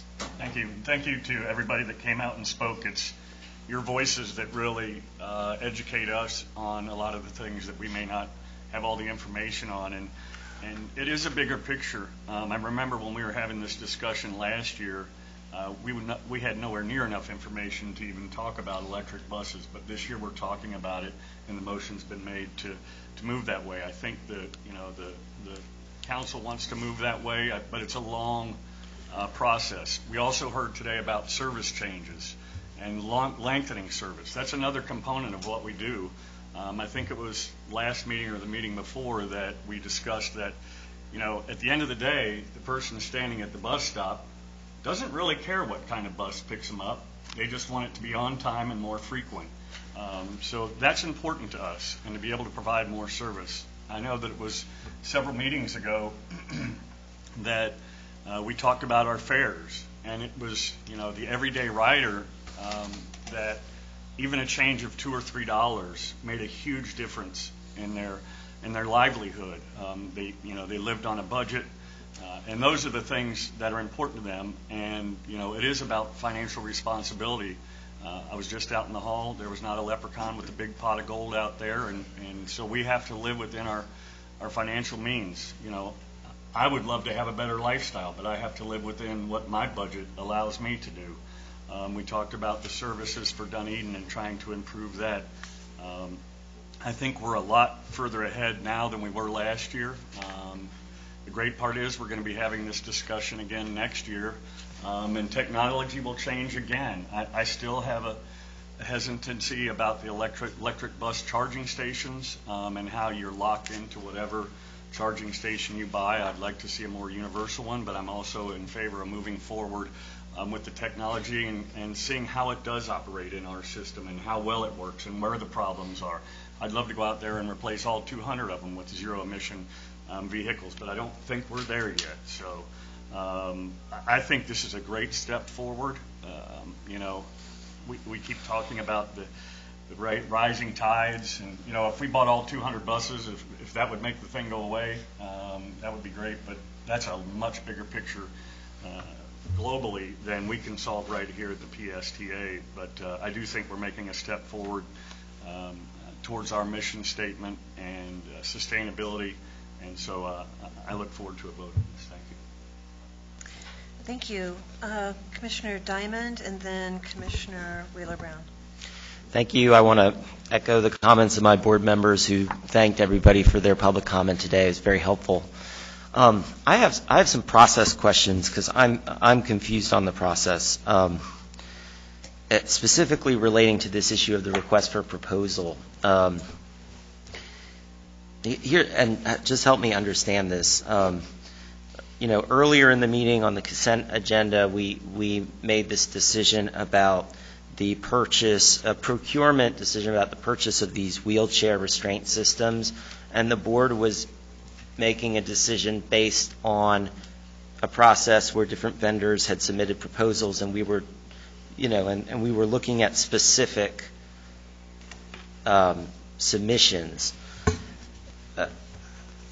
I'm just confused what the process is here, because it seems to me that what's come before the Planning Committee and the Finance Committee and now our board is sort of first a theoretical decision about, well, we have to make 5 bus purchases this year, and we want to buy X number of diesel, X number of hybrid, or X number of electric, but we don't have specific proposals in front of us. Does that question make sense? Yes. Okay. So can you respond and explain that? Yes. Okay. Thank you. That is a good question, and it's a little bit different in this situation for a number of reasons. Again, this action item is actually to approve of the 5-year capital improvement program for PSTA, including the bus purchase. So all of the items, when you're approving a CIP, you're approving essentially the budget for capital items like buses, bus shelters, not specific products. And each of those products typically has to go through an RFP process.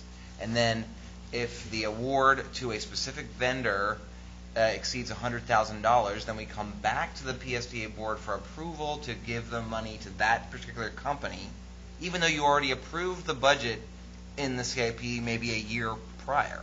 So in this case, however, there's a little bit of a difference. Because PSTA staff identified a solution to get to 5 electric buses through a low-no grant by the federal government, the grant, the specific grant regulations called for you to partner and identify an electric bus company in your application. If we are successful in getting the federal low-no grant application, which we've already applied for once and did not receive, and we're in the running for a second time, we will not have to do a procurement because the federal government will specifically approve us buying buses with our selected vendor, which name is Proterra.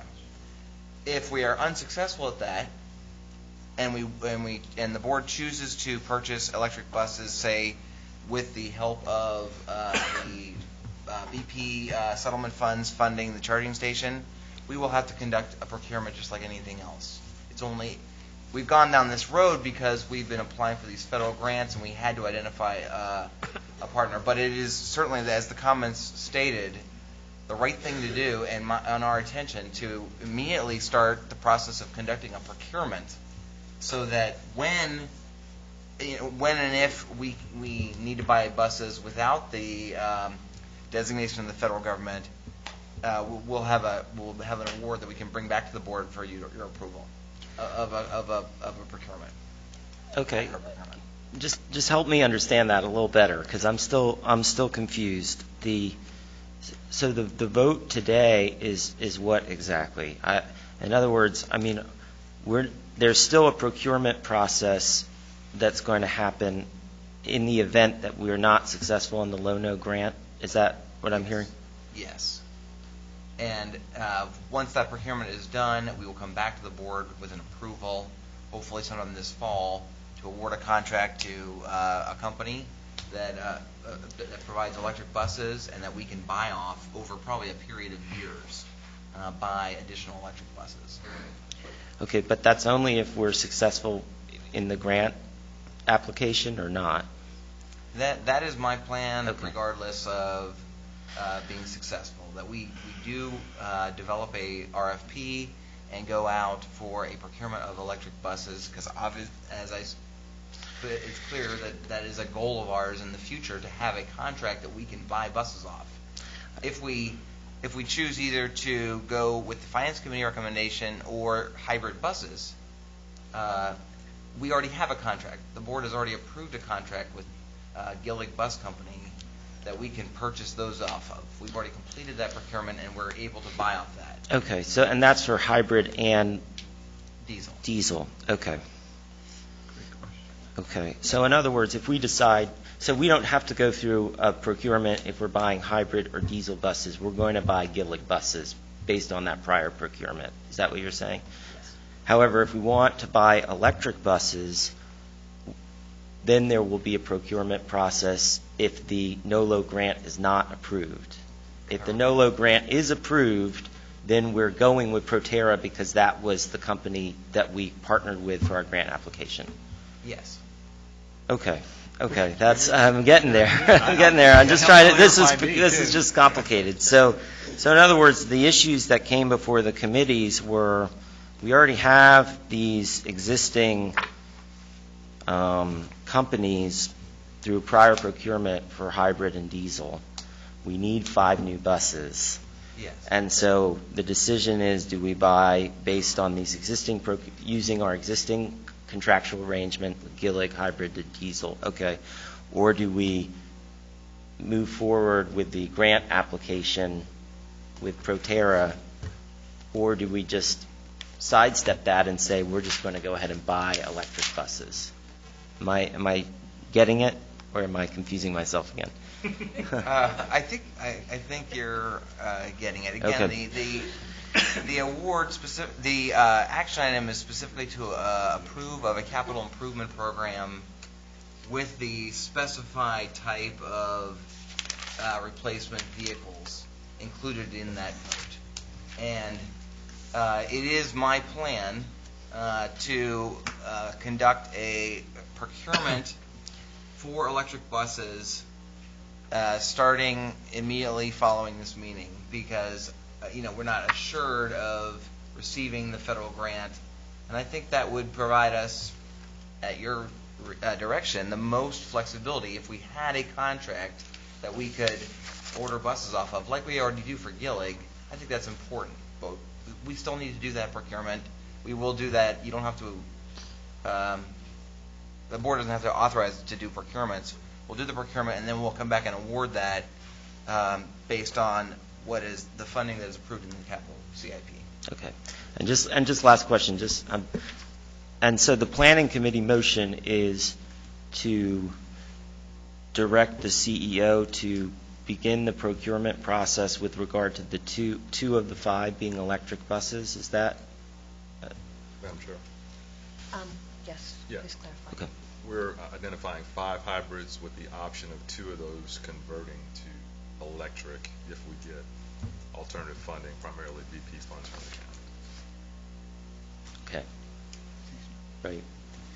And when is the county meeting to discuss that issue?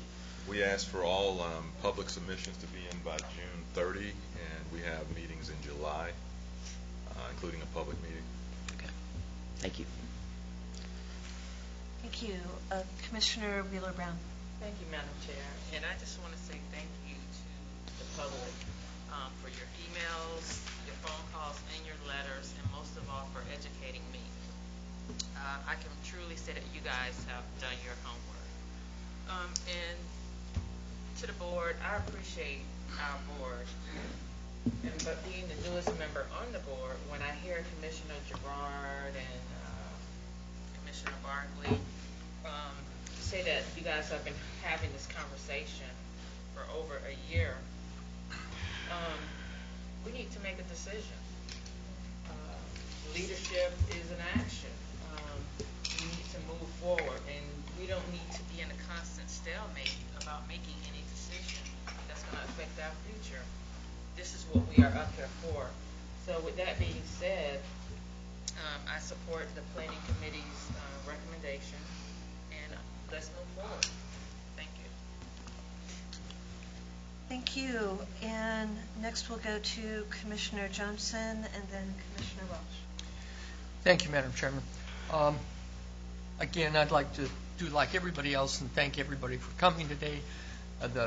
Sending so many emails and Facebook posts and petitions and calls, and I've enjoyed chatting with those people that I've interacted with, especially the very thoughtful comments. That being said, I'd like to go back to our basic mission of PSTA, and that's to provide transportation to those who would otherwise not be able to get to work, doctor, school, substance. Sustainability of our basic mission is paramount. And I'll say that again, sustainability of our basic mission is paramount. And we are looking at a fiscal cliff, fiscal difficulties of some kind. I'd like to recognize that in this journey to our future, there are uncertainties and there are new opportunities that are going to come along, and we will need to adjust to those opportunities as they come along. Some of the opportunities that we've already experienced are that our existing fleet is far more efficient than what it was when I first joined here 12 years ago. And some of the experience and the concerns that have been expressed about these old, smelly diesel buses, well, we're not buying old, smelly diesel buses. We're buying new, pretty effective hybrid buses or much more effective diesel buses. It seems to me that the electric bus is the bus of the future, but we don't know that. And it's important to me that we get a prototype electric bus here, and that should be a very high priority for us. When I sat on the Finance Committee and we looked at the alternatives, I thought that the diesel bus was needed for a sustainable future. The sheet that we got this today with the different colors, the greens and the pink and the red, seems to indicate that the hybrid is a very close or potentially even more valuable choice if you consider the fuel savings there. So I'm going to support the proposed motion. I will say that I hope that we go ahead with the procurement and look at some of the options like the leasing of the batteries, and make sure that we're looking at total cost, flow, financial feasibility year by year going out, so that we look at the outgo, and then we look at the savings that we can and project that forward. So that's a summary of my comments. Thank you, Madam Chairman. Thank you. Commissioner Welch, and then Commissioner Eggers. Thank you, Madam Chair. I'll be brief. I was going to amend my motion to incorporate the RFP, but Commissioner Diamond's questions have clarified that Brad's moving in that direction almost immediately. Will you include lease options in that RFP? Yes. And that's for battery and or vehicle? Are there lease options for the entire vehicle? I think the way we were talking about doing it was asking for different financing options and let the proposers propose whatever battery or all the entire vehicle or whatever. Thank you. Thank you, Madam Chair. Thank you. Commissioner Eggers?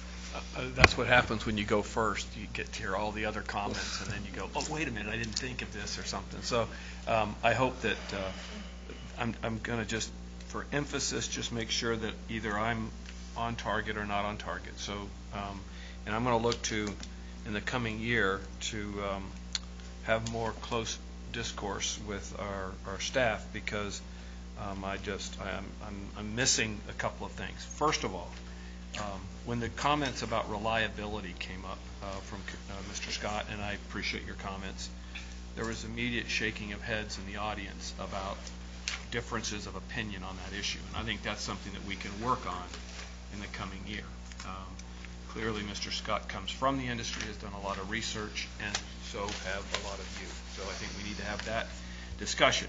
But to the greater point about reliability, we've had staff talk to us about needing 210 buses on the road. And in the short run, if we go the more expensive routes, we will not have 210 buses on the road in the next 3 to 5 years. That's what we've said. And that's why staff has basically pushed towards, again, the primary mission and the diesel selections to replace the really old, antiquated, worse polluting diesel engines.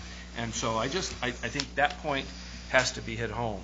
I do think we're policymakers, but with all due respect to my fellow resident from Dunedin up the place here, I do think we can't look at it blindly. It is our responsibility to pass a budget. That's one of our primary functions. And to that end, yes, we'll challenge them to do their job, but at the end of the day, we have to make sure that all of our missions are being taken care of.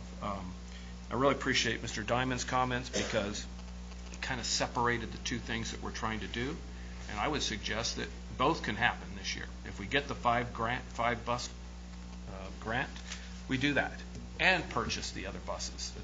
Because I understand we're not, maybe I'm wrong because I don't understand that, but I thought those were total 100% grants and that we wouldn't be out of pocket for the purchase of those buses. Is that right or wrong?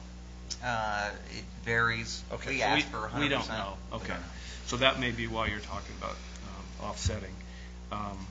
And I, I think that this year, and I think Commissioner Welch made a comment about it, is it's, we're only having to buy 5 buses this year. So the dramatic effect of whatever we decide will be minimal.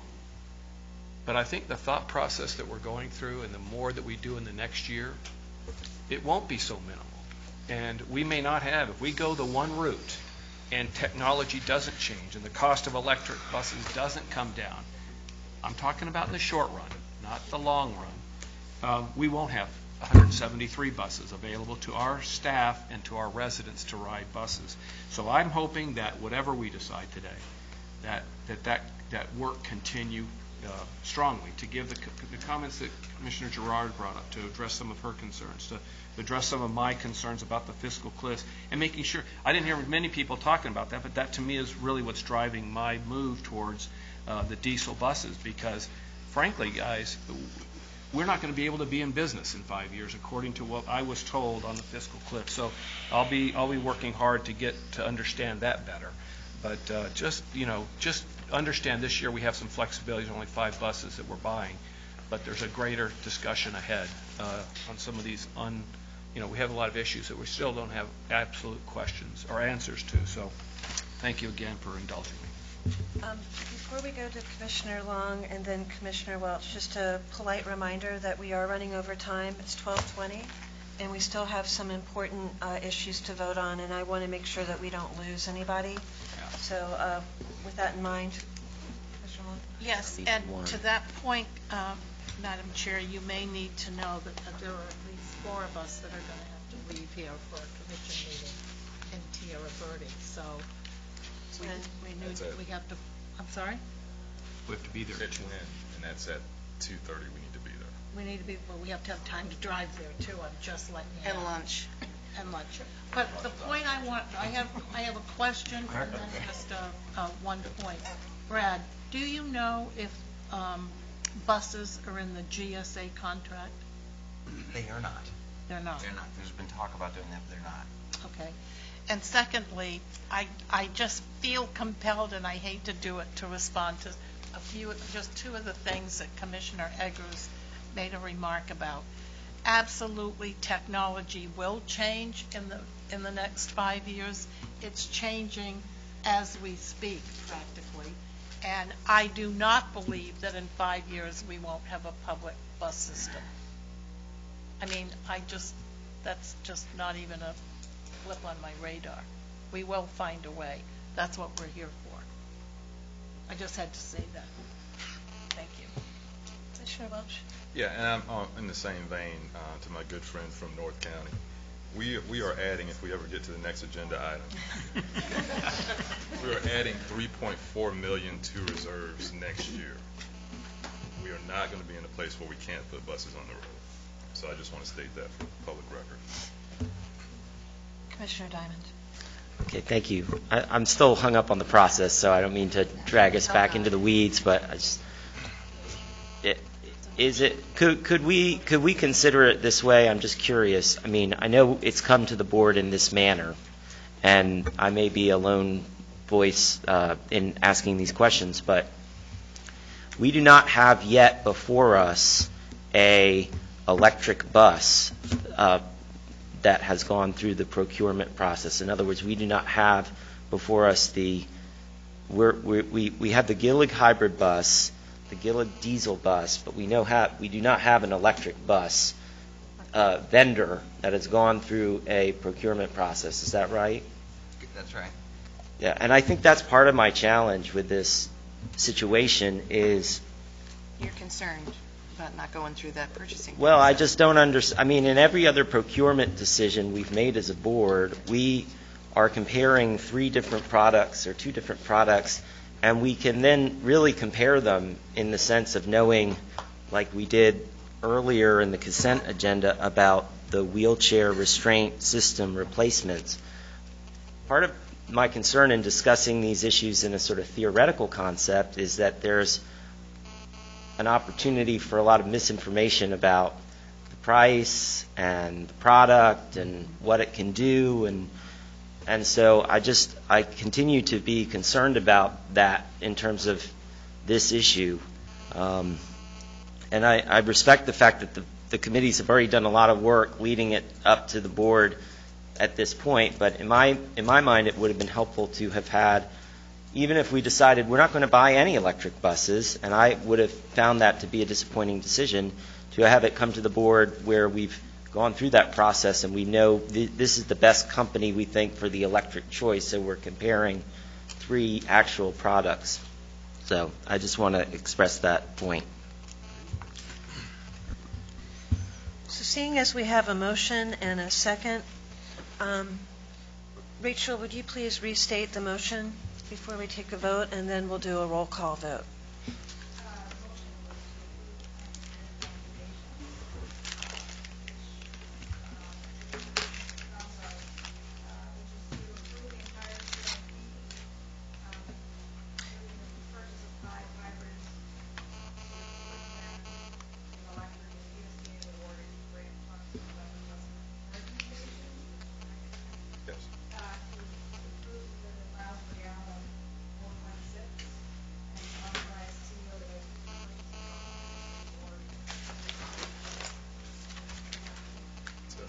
So we're going to start this in. Commissioner Finger? Yes. Gerard? Yes. Vivas? Yes. Barkley? Yes. Welsh? Yes. Johnson? Yes. Wojciechowski? Aye. Long? Yes. Dayton? Yes. Scott? No. Diamond? Yes. Eggers? No. Wheeler Brown? And I cast my vote for yes. So the motion prevails by a vote of 12 to 2. Thank you.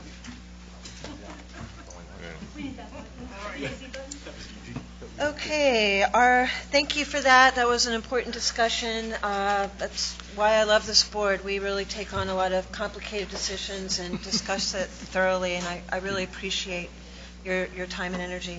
I think we're 12-2. We're missing one person. 12-2, we are missing Patty Johnson, Oh, okay. who left earlier. Okay, so our next item is our action item on the State Government Affairs Team recommendation. We do not have a PowerPoint presentation. Commissioner Diamond, did you want to comment on the Legislative Committee's recommendation, or hand this off to Commissioner Long? I had asked Commissioner Long to lead this discussion as our vice chair of the committee, and as herself a former member of the state legislature. I have made the decision, since I'm seeking to serve in the state legislature, that I'm not going to participate in this discussion and abstain from the vote to avoid any appearance of a conflict of interest. So I'm going to turn it over to our Legislative Committee Vice Chair, Commissioner Long. Thank you, Commissioner Diamond. Madam Chair, if I may. Yes. Well, you've heard the reasons why I'm leading the discussion, and to cut to the chase, the Legislative Committee unanimously recommended approval of this contract. As you all are probably or should be aware, working with state legislators or any government entity really depends on a lot on relationships, on strategy, and on understanding how the process works. To that end, the legislature moves very quickly, and oftentimes it requires an immediate response. And so I wanted to just share that before we took a vote, there were questions raised by, I believe it was Mr. Rask, about PSTA's legal right to contract for lobbying and public affairs and government relations work. So following PSTA's discussion, this legislative committee and our attorney, Mr. Zimmett, who has weighed in on this issue a couple of times, the legislative committee reviewed the question and satisfied itself that PSTA does in fact have the legal authority to move forward on this issue, and we have been doing so for several years, as you know. So we received a presentation by Counsel Alan Zimmett in April. We reviewed Hart's legal counsel's opinion, David Smith, on this issue, and we again reviewed Alan Zimmett's 2013 legal motion to dismiss this whole issue, and we did. So I believe there were memos and detailed minutes of the legislative committee's review that were included in your packet for a second time back in April, and so we satisfied ourselves that we could move forward, and we did so based on a lot of the staff recommendations. I think I owe you the courtesy of letting you know that I was concerned about the staff's recommendation, primarily because staff has not been in the legislature. They are not familiar with the strategies or the work that has been done intimately by our previous public affairs team. And I do have reservations about the way in which we have moved forward, and I expressed them at the meeting. I was mostly satisfied with the decision based on the fact that one of our primary members of the team from last year is included with this group, and so I highly recommend that we move forward and get going on our strategy. We have serious work to be done, and time keeps moving forward, so I would appreciate your agreement to move forward. Would you like to state that as a motion, please? Yes. I move that the board accept the recommendations of the legislative committee. Second. I have no green comment cards for public comment. Any comments from our board members? I just have a quick question. Commissioner, Vice Chair Bajowski, and then Commissioner Eggers. You mentioned you had is this a different company than what we Yes. use? Okay, and that was your concern making the transition, but since we're using the one of the folks that was with us last year and understands what we're going through and like his approach, you're okay with this? I am, and I'm even more supportive now that I've had an opportunity to talk to the other team personally and get a lot of my questions answered. I'm very comfortable moving forward. Thank you. Madam Chair. Yes, sir. To that point, again, the action item is on page 79 of your packet, and it is to award a 3-year contract to a new company called RSA Consulting Group, who is here, represented by Ron Pierce, raise your hand, and Natalie King. And so I just wanted to acknowledge that they are here, and then they will be joined, as was mentioned, by by Alan Susky, who is on our existing team. The total cost of this is a savings over what we have been paying of about $18,000. Madam Chair, I do have one little amendment that I would like to ask for your consideration. Given that the legislature turns over or has the potential to change over every 2 years, and this is a new arrangement, I believe it would be prudent for us to amend the contract and make it a 2-year contract with an option to extend it for 3 or 5 or however we move forward. But I do think because it's new and because there is an awful lot that we need to get done, that we need an opportunity to review it at the end of 2 years. If that's acceptable, I would ask the folks who did the second to. Yeah, I'll second it. Yeah. Thank you. Well, who seconded the first motion? I did. Motion. So you're okay with that change? Yes. Question: is that possible to do? I think it's possible to do. The contract already has an annual review by the legislative committee already built into it, so I don't think that should be a problem. And if we want to extend it beyond the 2 years, we would come back to the board. The legislative recommendation would come back to the board. Okay, we'll take comments from, in this order, from Commissioner Eggers, Commissioner Barkley, and then Commissioner Vivas. First of all, Commissioner, I do appreciate the last question and the last move, because that was one of my concerns about a change. Maybe we should shorten up the time period to see how things are. See, we're thinking alike. Well, that's scary. No, I'm kidding. I'm kidding. We think alike a lot. Not all the time. But I do appreciate that change. And to the issue of vetting the process about our ability or right, or whatever the right term is, to use a consultant like this, appreciate that additional work. At least we reached out across the bay to see what they've done. We certainly had taken that position before, and I'm comfortable at this point that, obviously that we're following those rules, and I like the shorter time frame. So, thank you. Thank you. Commissioner Barkley.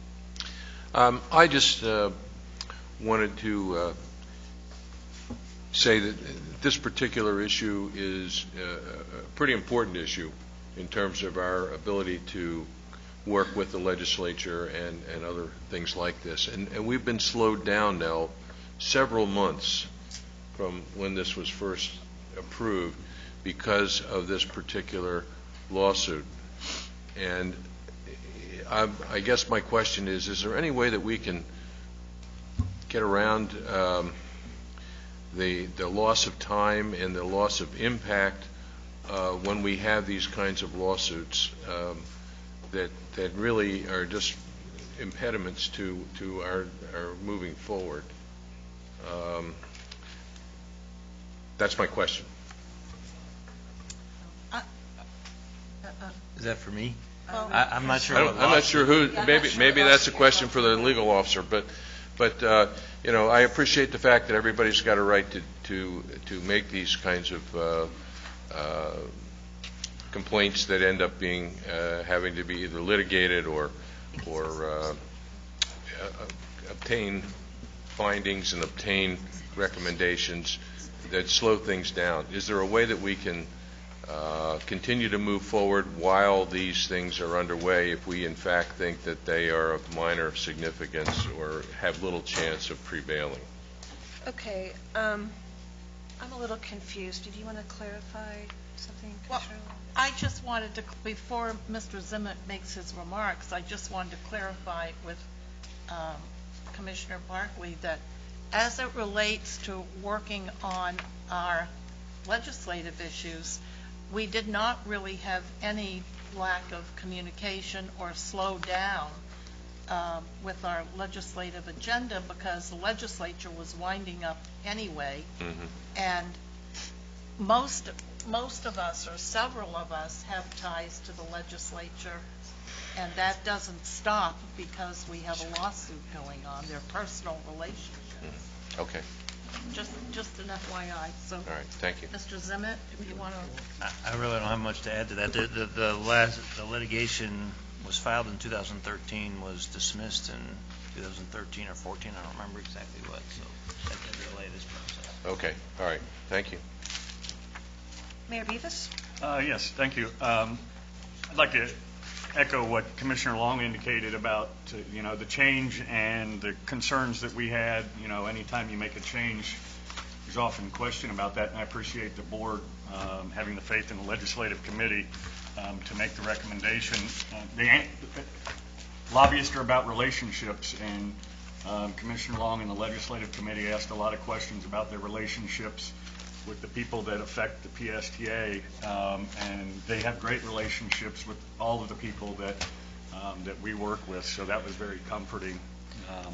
And to that point, I remember, and I've mentioned this at our legislative committee before, I remember, I guess it was maybe a year and a half ago, when we were discussing the federal lobbyist and the need for it and whether it was a good or a bad thing. I got to tell you, I think both the state and federal lobbyist was one of the best decisions that we have made. It really saves us a lot of time and effort in our busy days, because they are there. They're on the front line, both at the federal level and the state level. So I think it's definitely money well spent, and I'm glad that we made that decision several years ago. So thank you, Madam Chair. Thank you. Okay, seeing no other comments, we have a motion and we have a motion on the floor with a second. So all in favor? Aye. Any opposed? Madam Chair, I'd like the record to reflect that I abstain from the vote, please. Thank you. That will be reflected. And before we move on from our action items, I just for the record wanted to state that when we voted in favor of the FDOT Central Avenue BRT funding and the Joint Participation Agreement and Resolution 1606, there were no green comment cards submitted. And I have been very clear in verbal and written directions that for public comment, people do need to submit green comment cards, and we did not receive any. So I just wanted to clarify that we did take into consideration taking public comment on that item. Commissioner, can I just make one brief comment? I know Briefly. Briefly, I promise. Just real quick, the people that are giving us input from the residents, ones that were here today and ones that we hear from, no matter how they might irritate us and annoy us, I think it's a positive thing. And we should never look at it as a negative thing. And I certainly know it can be cumbersome at times, but that's what we're here for. And we need to make sure that we listen. And sometimes we listen and we learn, and sometimes we don't. So thank you. I may not be here at the end, so that's why I wanted to get that out now. Okay. Informational items. Debbie? Yeah. Note the time. Good afternoon. It's a homework assignment. With all due respect to the board and the commitments that they have this afternoon, I am going to do a brief presentation on this. You have the draft budget at your places. It is also posted online. And essentially, just to summarize it up, our projections for fiscal 16 are very strong. We anticipate a approximate $768,000 surplus that we will be adding to our $2.6 million budgeted amount. It will be moving into reserves for capital. It is our fifth straight year of substantial savings. Our budget for 2017 is strong. We actually have a balanced budget by about $78,000. And it is based on the strategic path forward as well as looking at the benchmarking statistics to where we can improve and build on our strengths.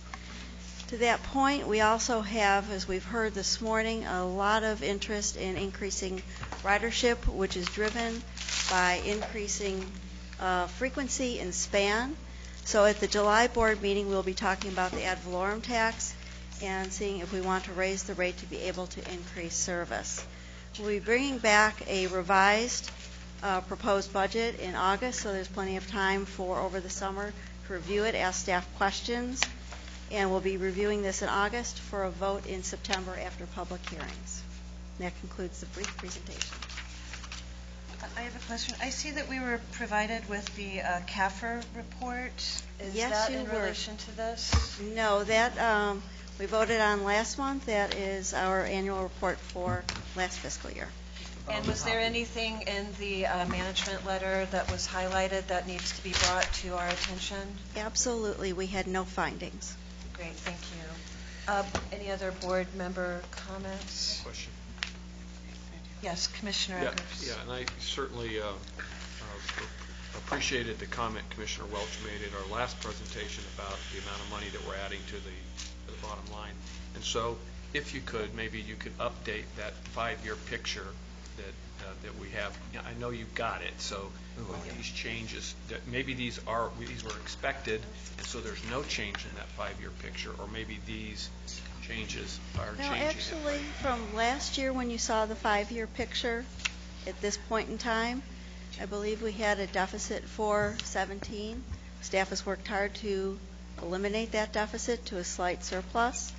So I'll be very happy to bring updated charts, especially given the vote earlier on where we're moving with buses and how that affects it. Yeah, that'd be great. Thank you. Okay, thank you very much, Debbie. And this is an item that does not require a vote. And if I'm getting messages that people really need to go. So if we could power through this last bit. Brad, reports and correspondence. The reports are in your packet. Oh, I'm sorry. I missed you. Okay.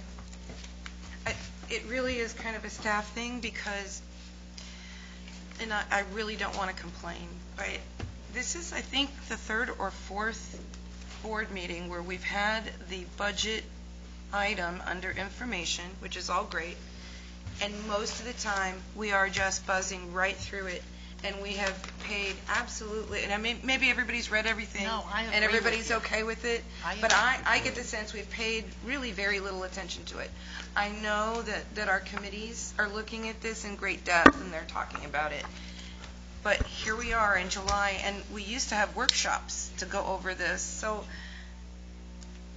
here we are again, having it at the end of a meeting. Our agenda says we are scheduled to be out of here at noon. We knew we were going to have a ton of people here to speak to electric buses. I'm just disappointed at the management, again, of the agenda, and this is not against any one particular person. I think we have to focus on it. I think the budget absolutely deserves our attention because there is a millage rate discussion as yes or no. There's these capital conversations. There's a lot that needs to be looked at. And our time is valuable as well.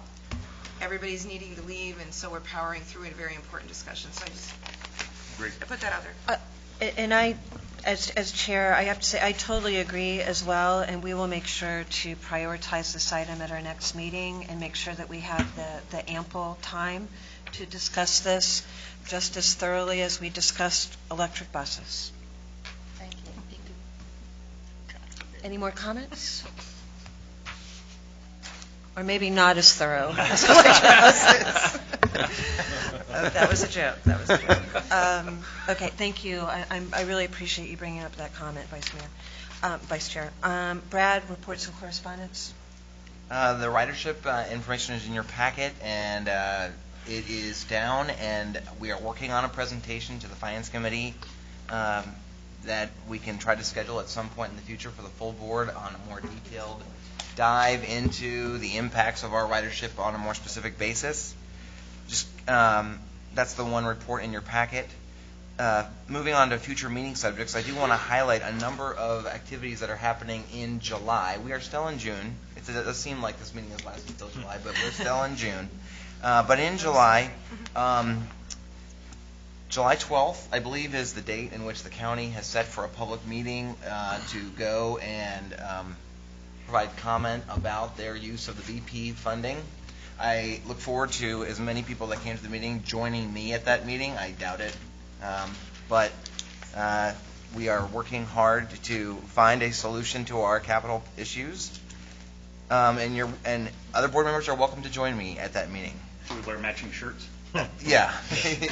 Yeah. I want to highlight on July 20th. July 20th is a Wednesday. That's the day of our next Planning and Finance Committee in the morning. And then I welcome all of you to come with me after those meetings end at a smooth noon time, which I'm sure is possible, down to the Don Cesar in St. Pete Beach, where the Floridians for Better Transportation is holding their conference. And they have gracefully accepted our request to hold a mobility summit where we are going to have Senator Jeff Brandes, possibly the Secretary of Transportation for Florida, Jim Boxhold, national figures, Uber, and other folks highlighting PSTA's innovation with our Uber and taxi pilot program. Then on July 27th is our board meeting. I'm glad Commissioner Eggers noted that he likes public comment because at least it had been scheduled that you would probably see a lot of additional public comment because on the agenda is the award of our DART contract. DART is a very important service to PSTA, and it's out to bid right now, and is coming back for award. And at least 5 years ago, when my very first meeting as the CEO of PSTA, the room was packed. because those people very much care about their service. We'll have to look at that, though, if you would prefer to have a long discussion about the budget, about whether we want to delay that. Although Commissioner Beavis asked, and at your places is a customer complaint that he received about DART. Several. And yes, and several, and it's related to one of our current providers. And the good news is that our procurement has much tougher standards in it and penalties for providing the kind of service that the woman is complaining about in the letter. So I'm hopeful that we can get that contract approved and in as fast as possible. Then July 29th, it'll be a fun week. The same week as the board meeting on Friday is our joint meeting with the Forward Pinellas Board, the MPO board, and you will recall that is part of our strategy that staff has laid out for you to find additional capital funding for the bus purchase. So we are excited to host the MPO board members, some of which are the same as sit on this board, but have a discussion with them about how their prioritization process can be multimodal and look at how if they want public transportation services to be increased and sustainable, they can prioritize funding for service and buses just as they do for roads. So all that coming up in July. This Saturday, PSTA is participating in the St. Pete Pride parade, and I think all weekend, if you get a PSTA Pride koozie, you can ride the bus, certain buses in downtown St. Pete for free as a partnership there. That concludes my report. What time was the county meeting on the 12th? I think it's at 6 o'clock. I think it's Look 6 like on their website. And that's for the final discussions? Public input. Public input, okay. Okay, board member comments. You don't have to. Only because we've heard so much great commentary today. But no, seriously, are there any board members who'd like to wrap this up with some final comments? I'm not seeing anyone jump at this opportunity. So thank you. I appreciate your efficiency for this part of the meeting. And thank you for your incredible contributions and insight and the work. And thank you to our staff. And thank you to the many members of the public who have had a lot of input on the issues that we talked about today. We all greatly appreciate it. And with that, we adjourn our meeting. Thank you. Thank you.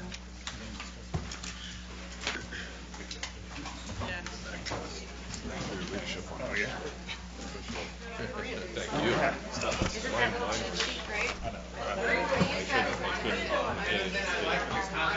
don't know if you make it changed it on your own.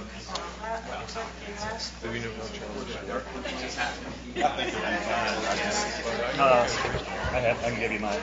He does, but this is all about turnout. Yeah.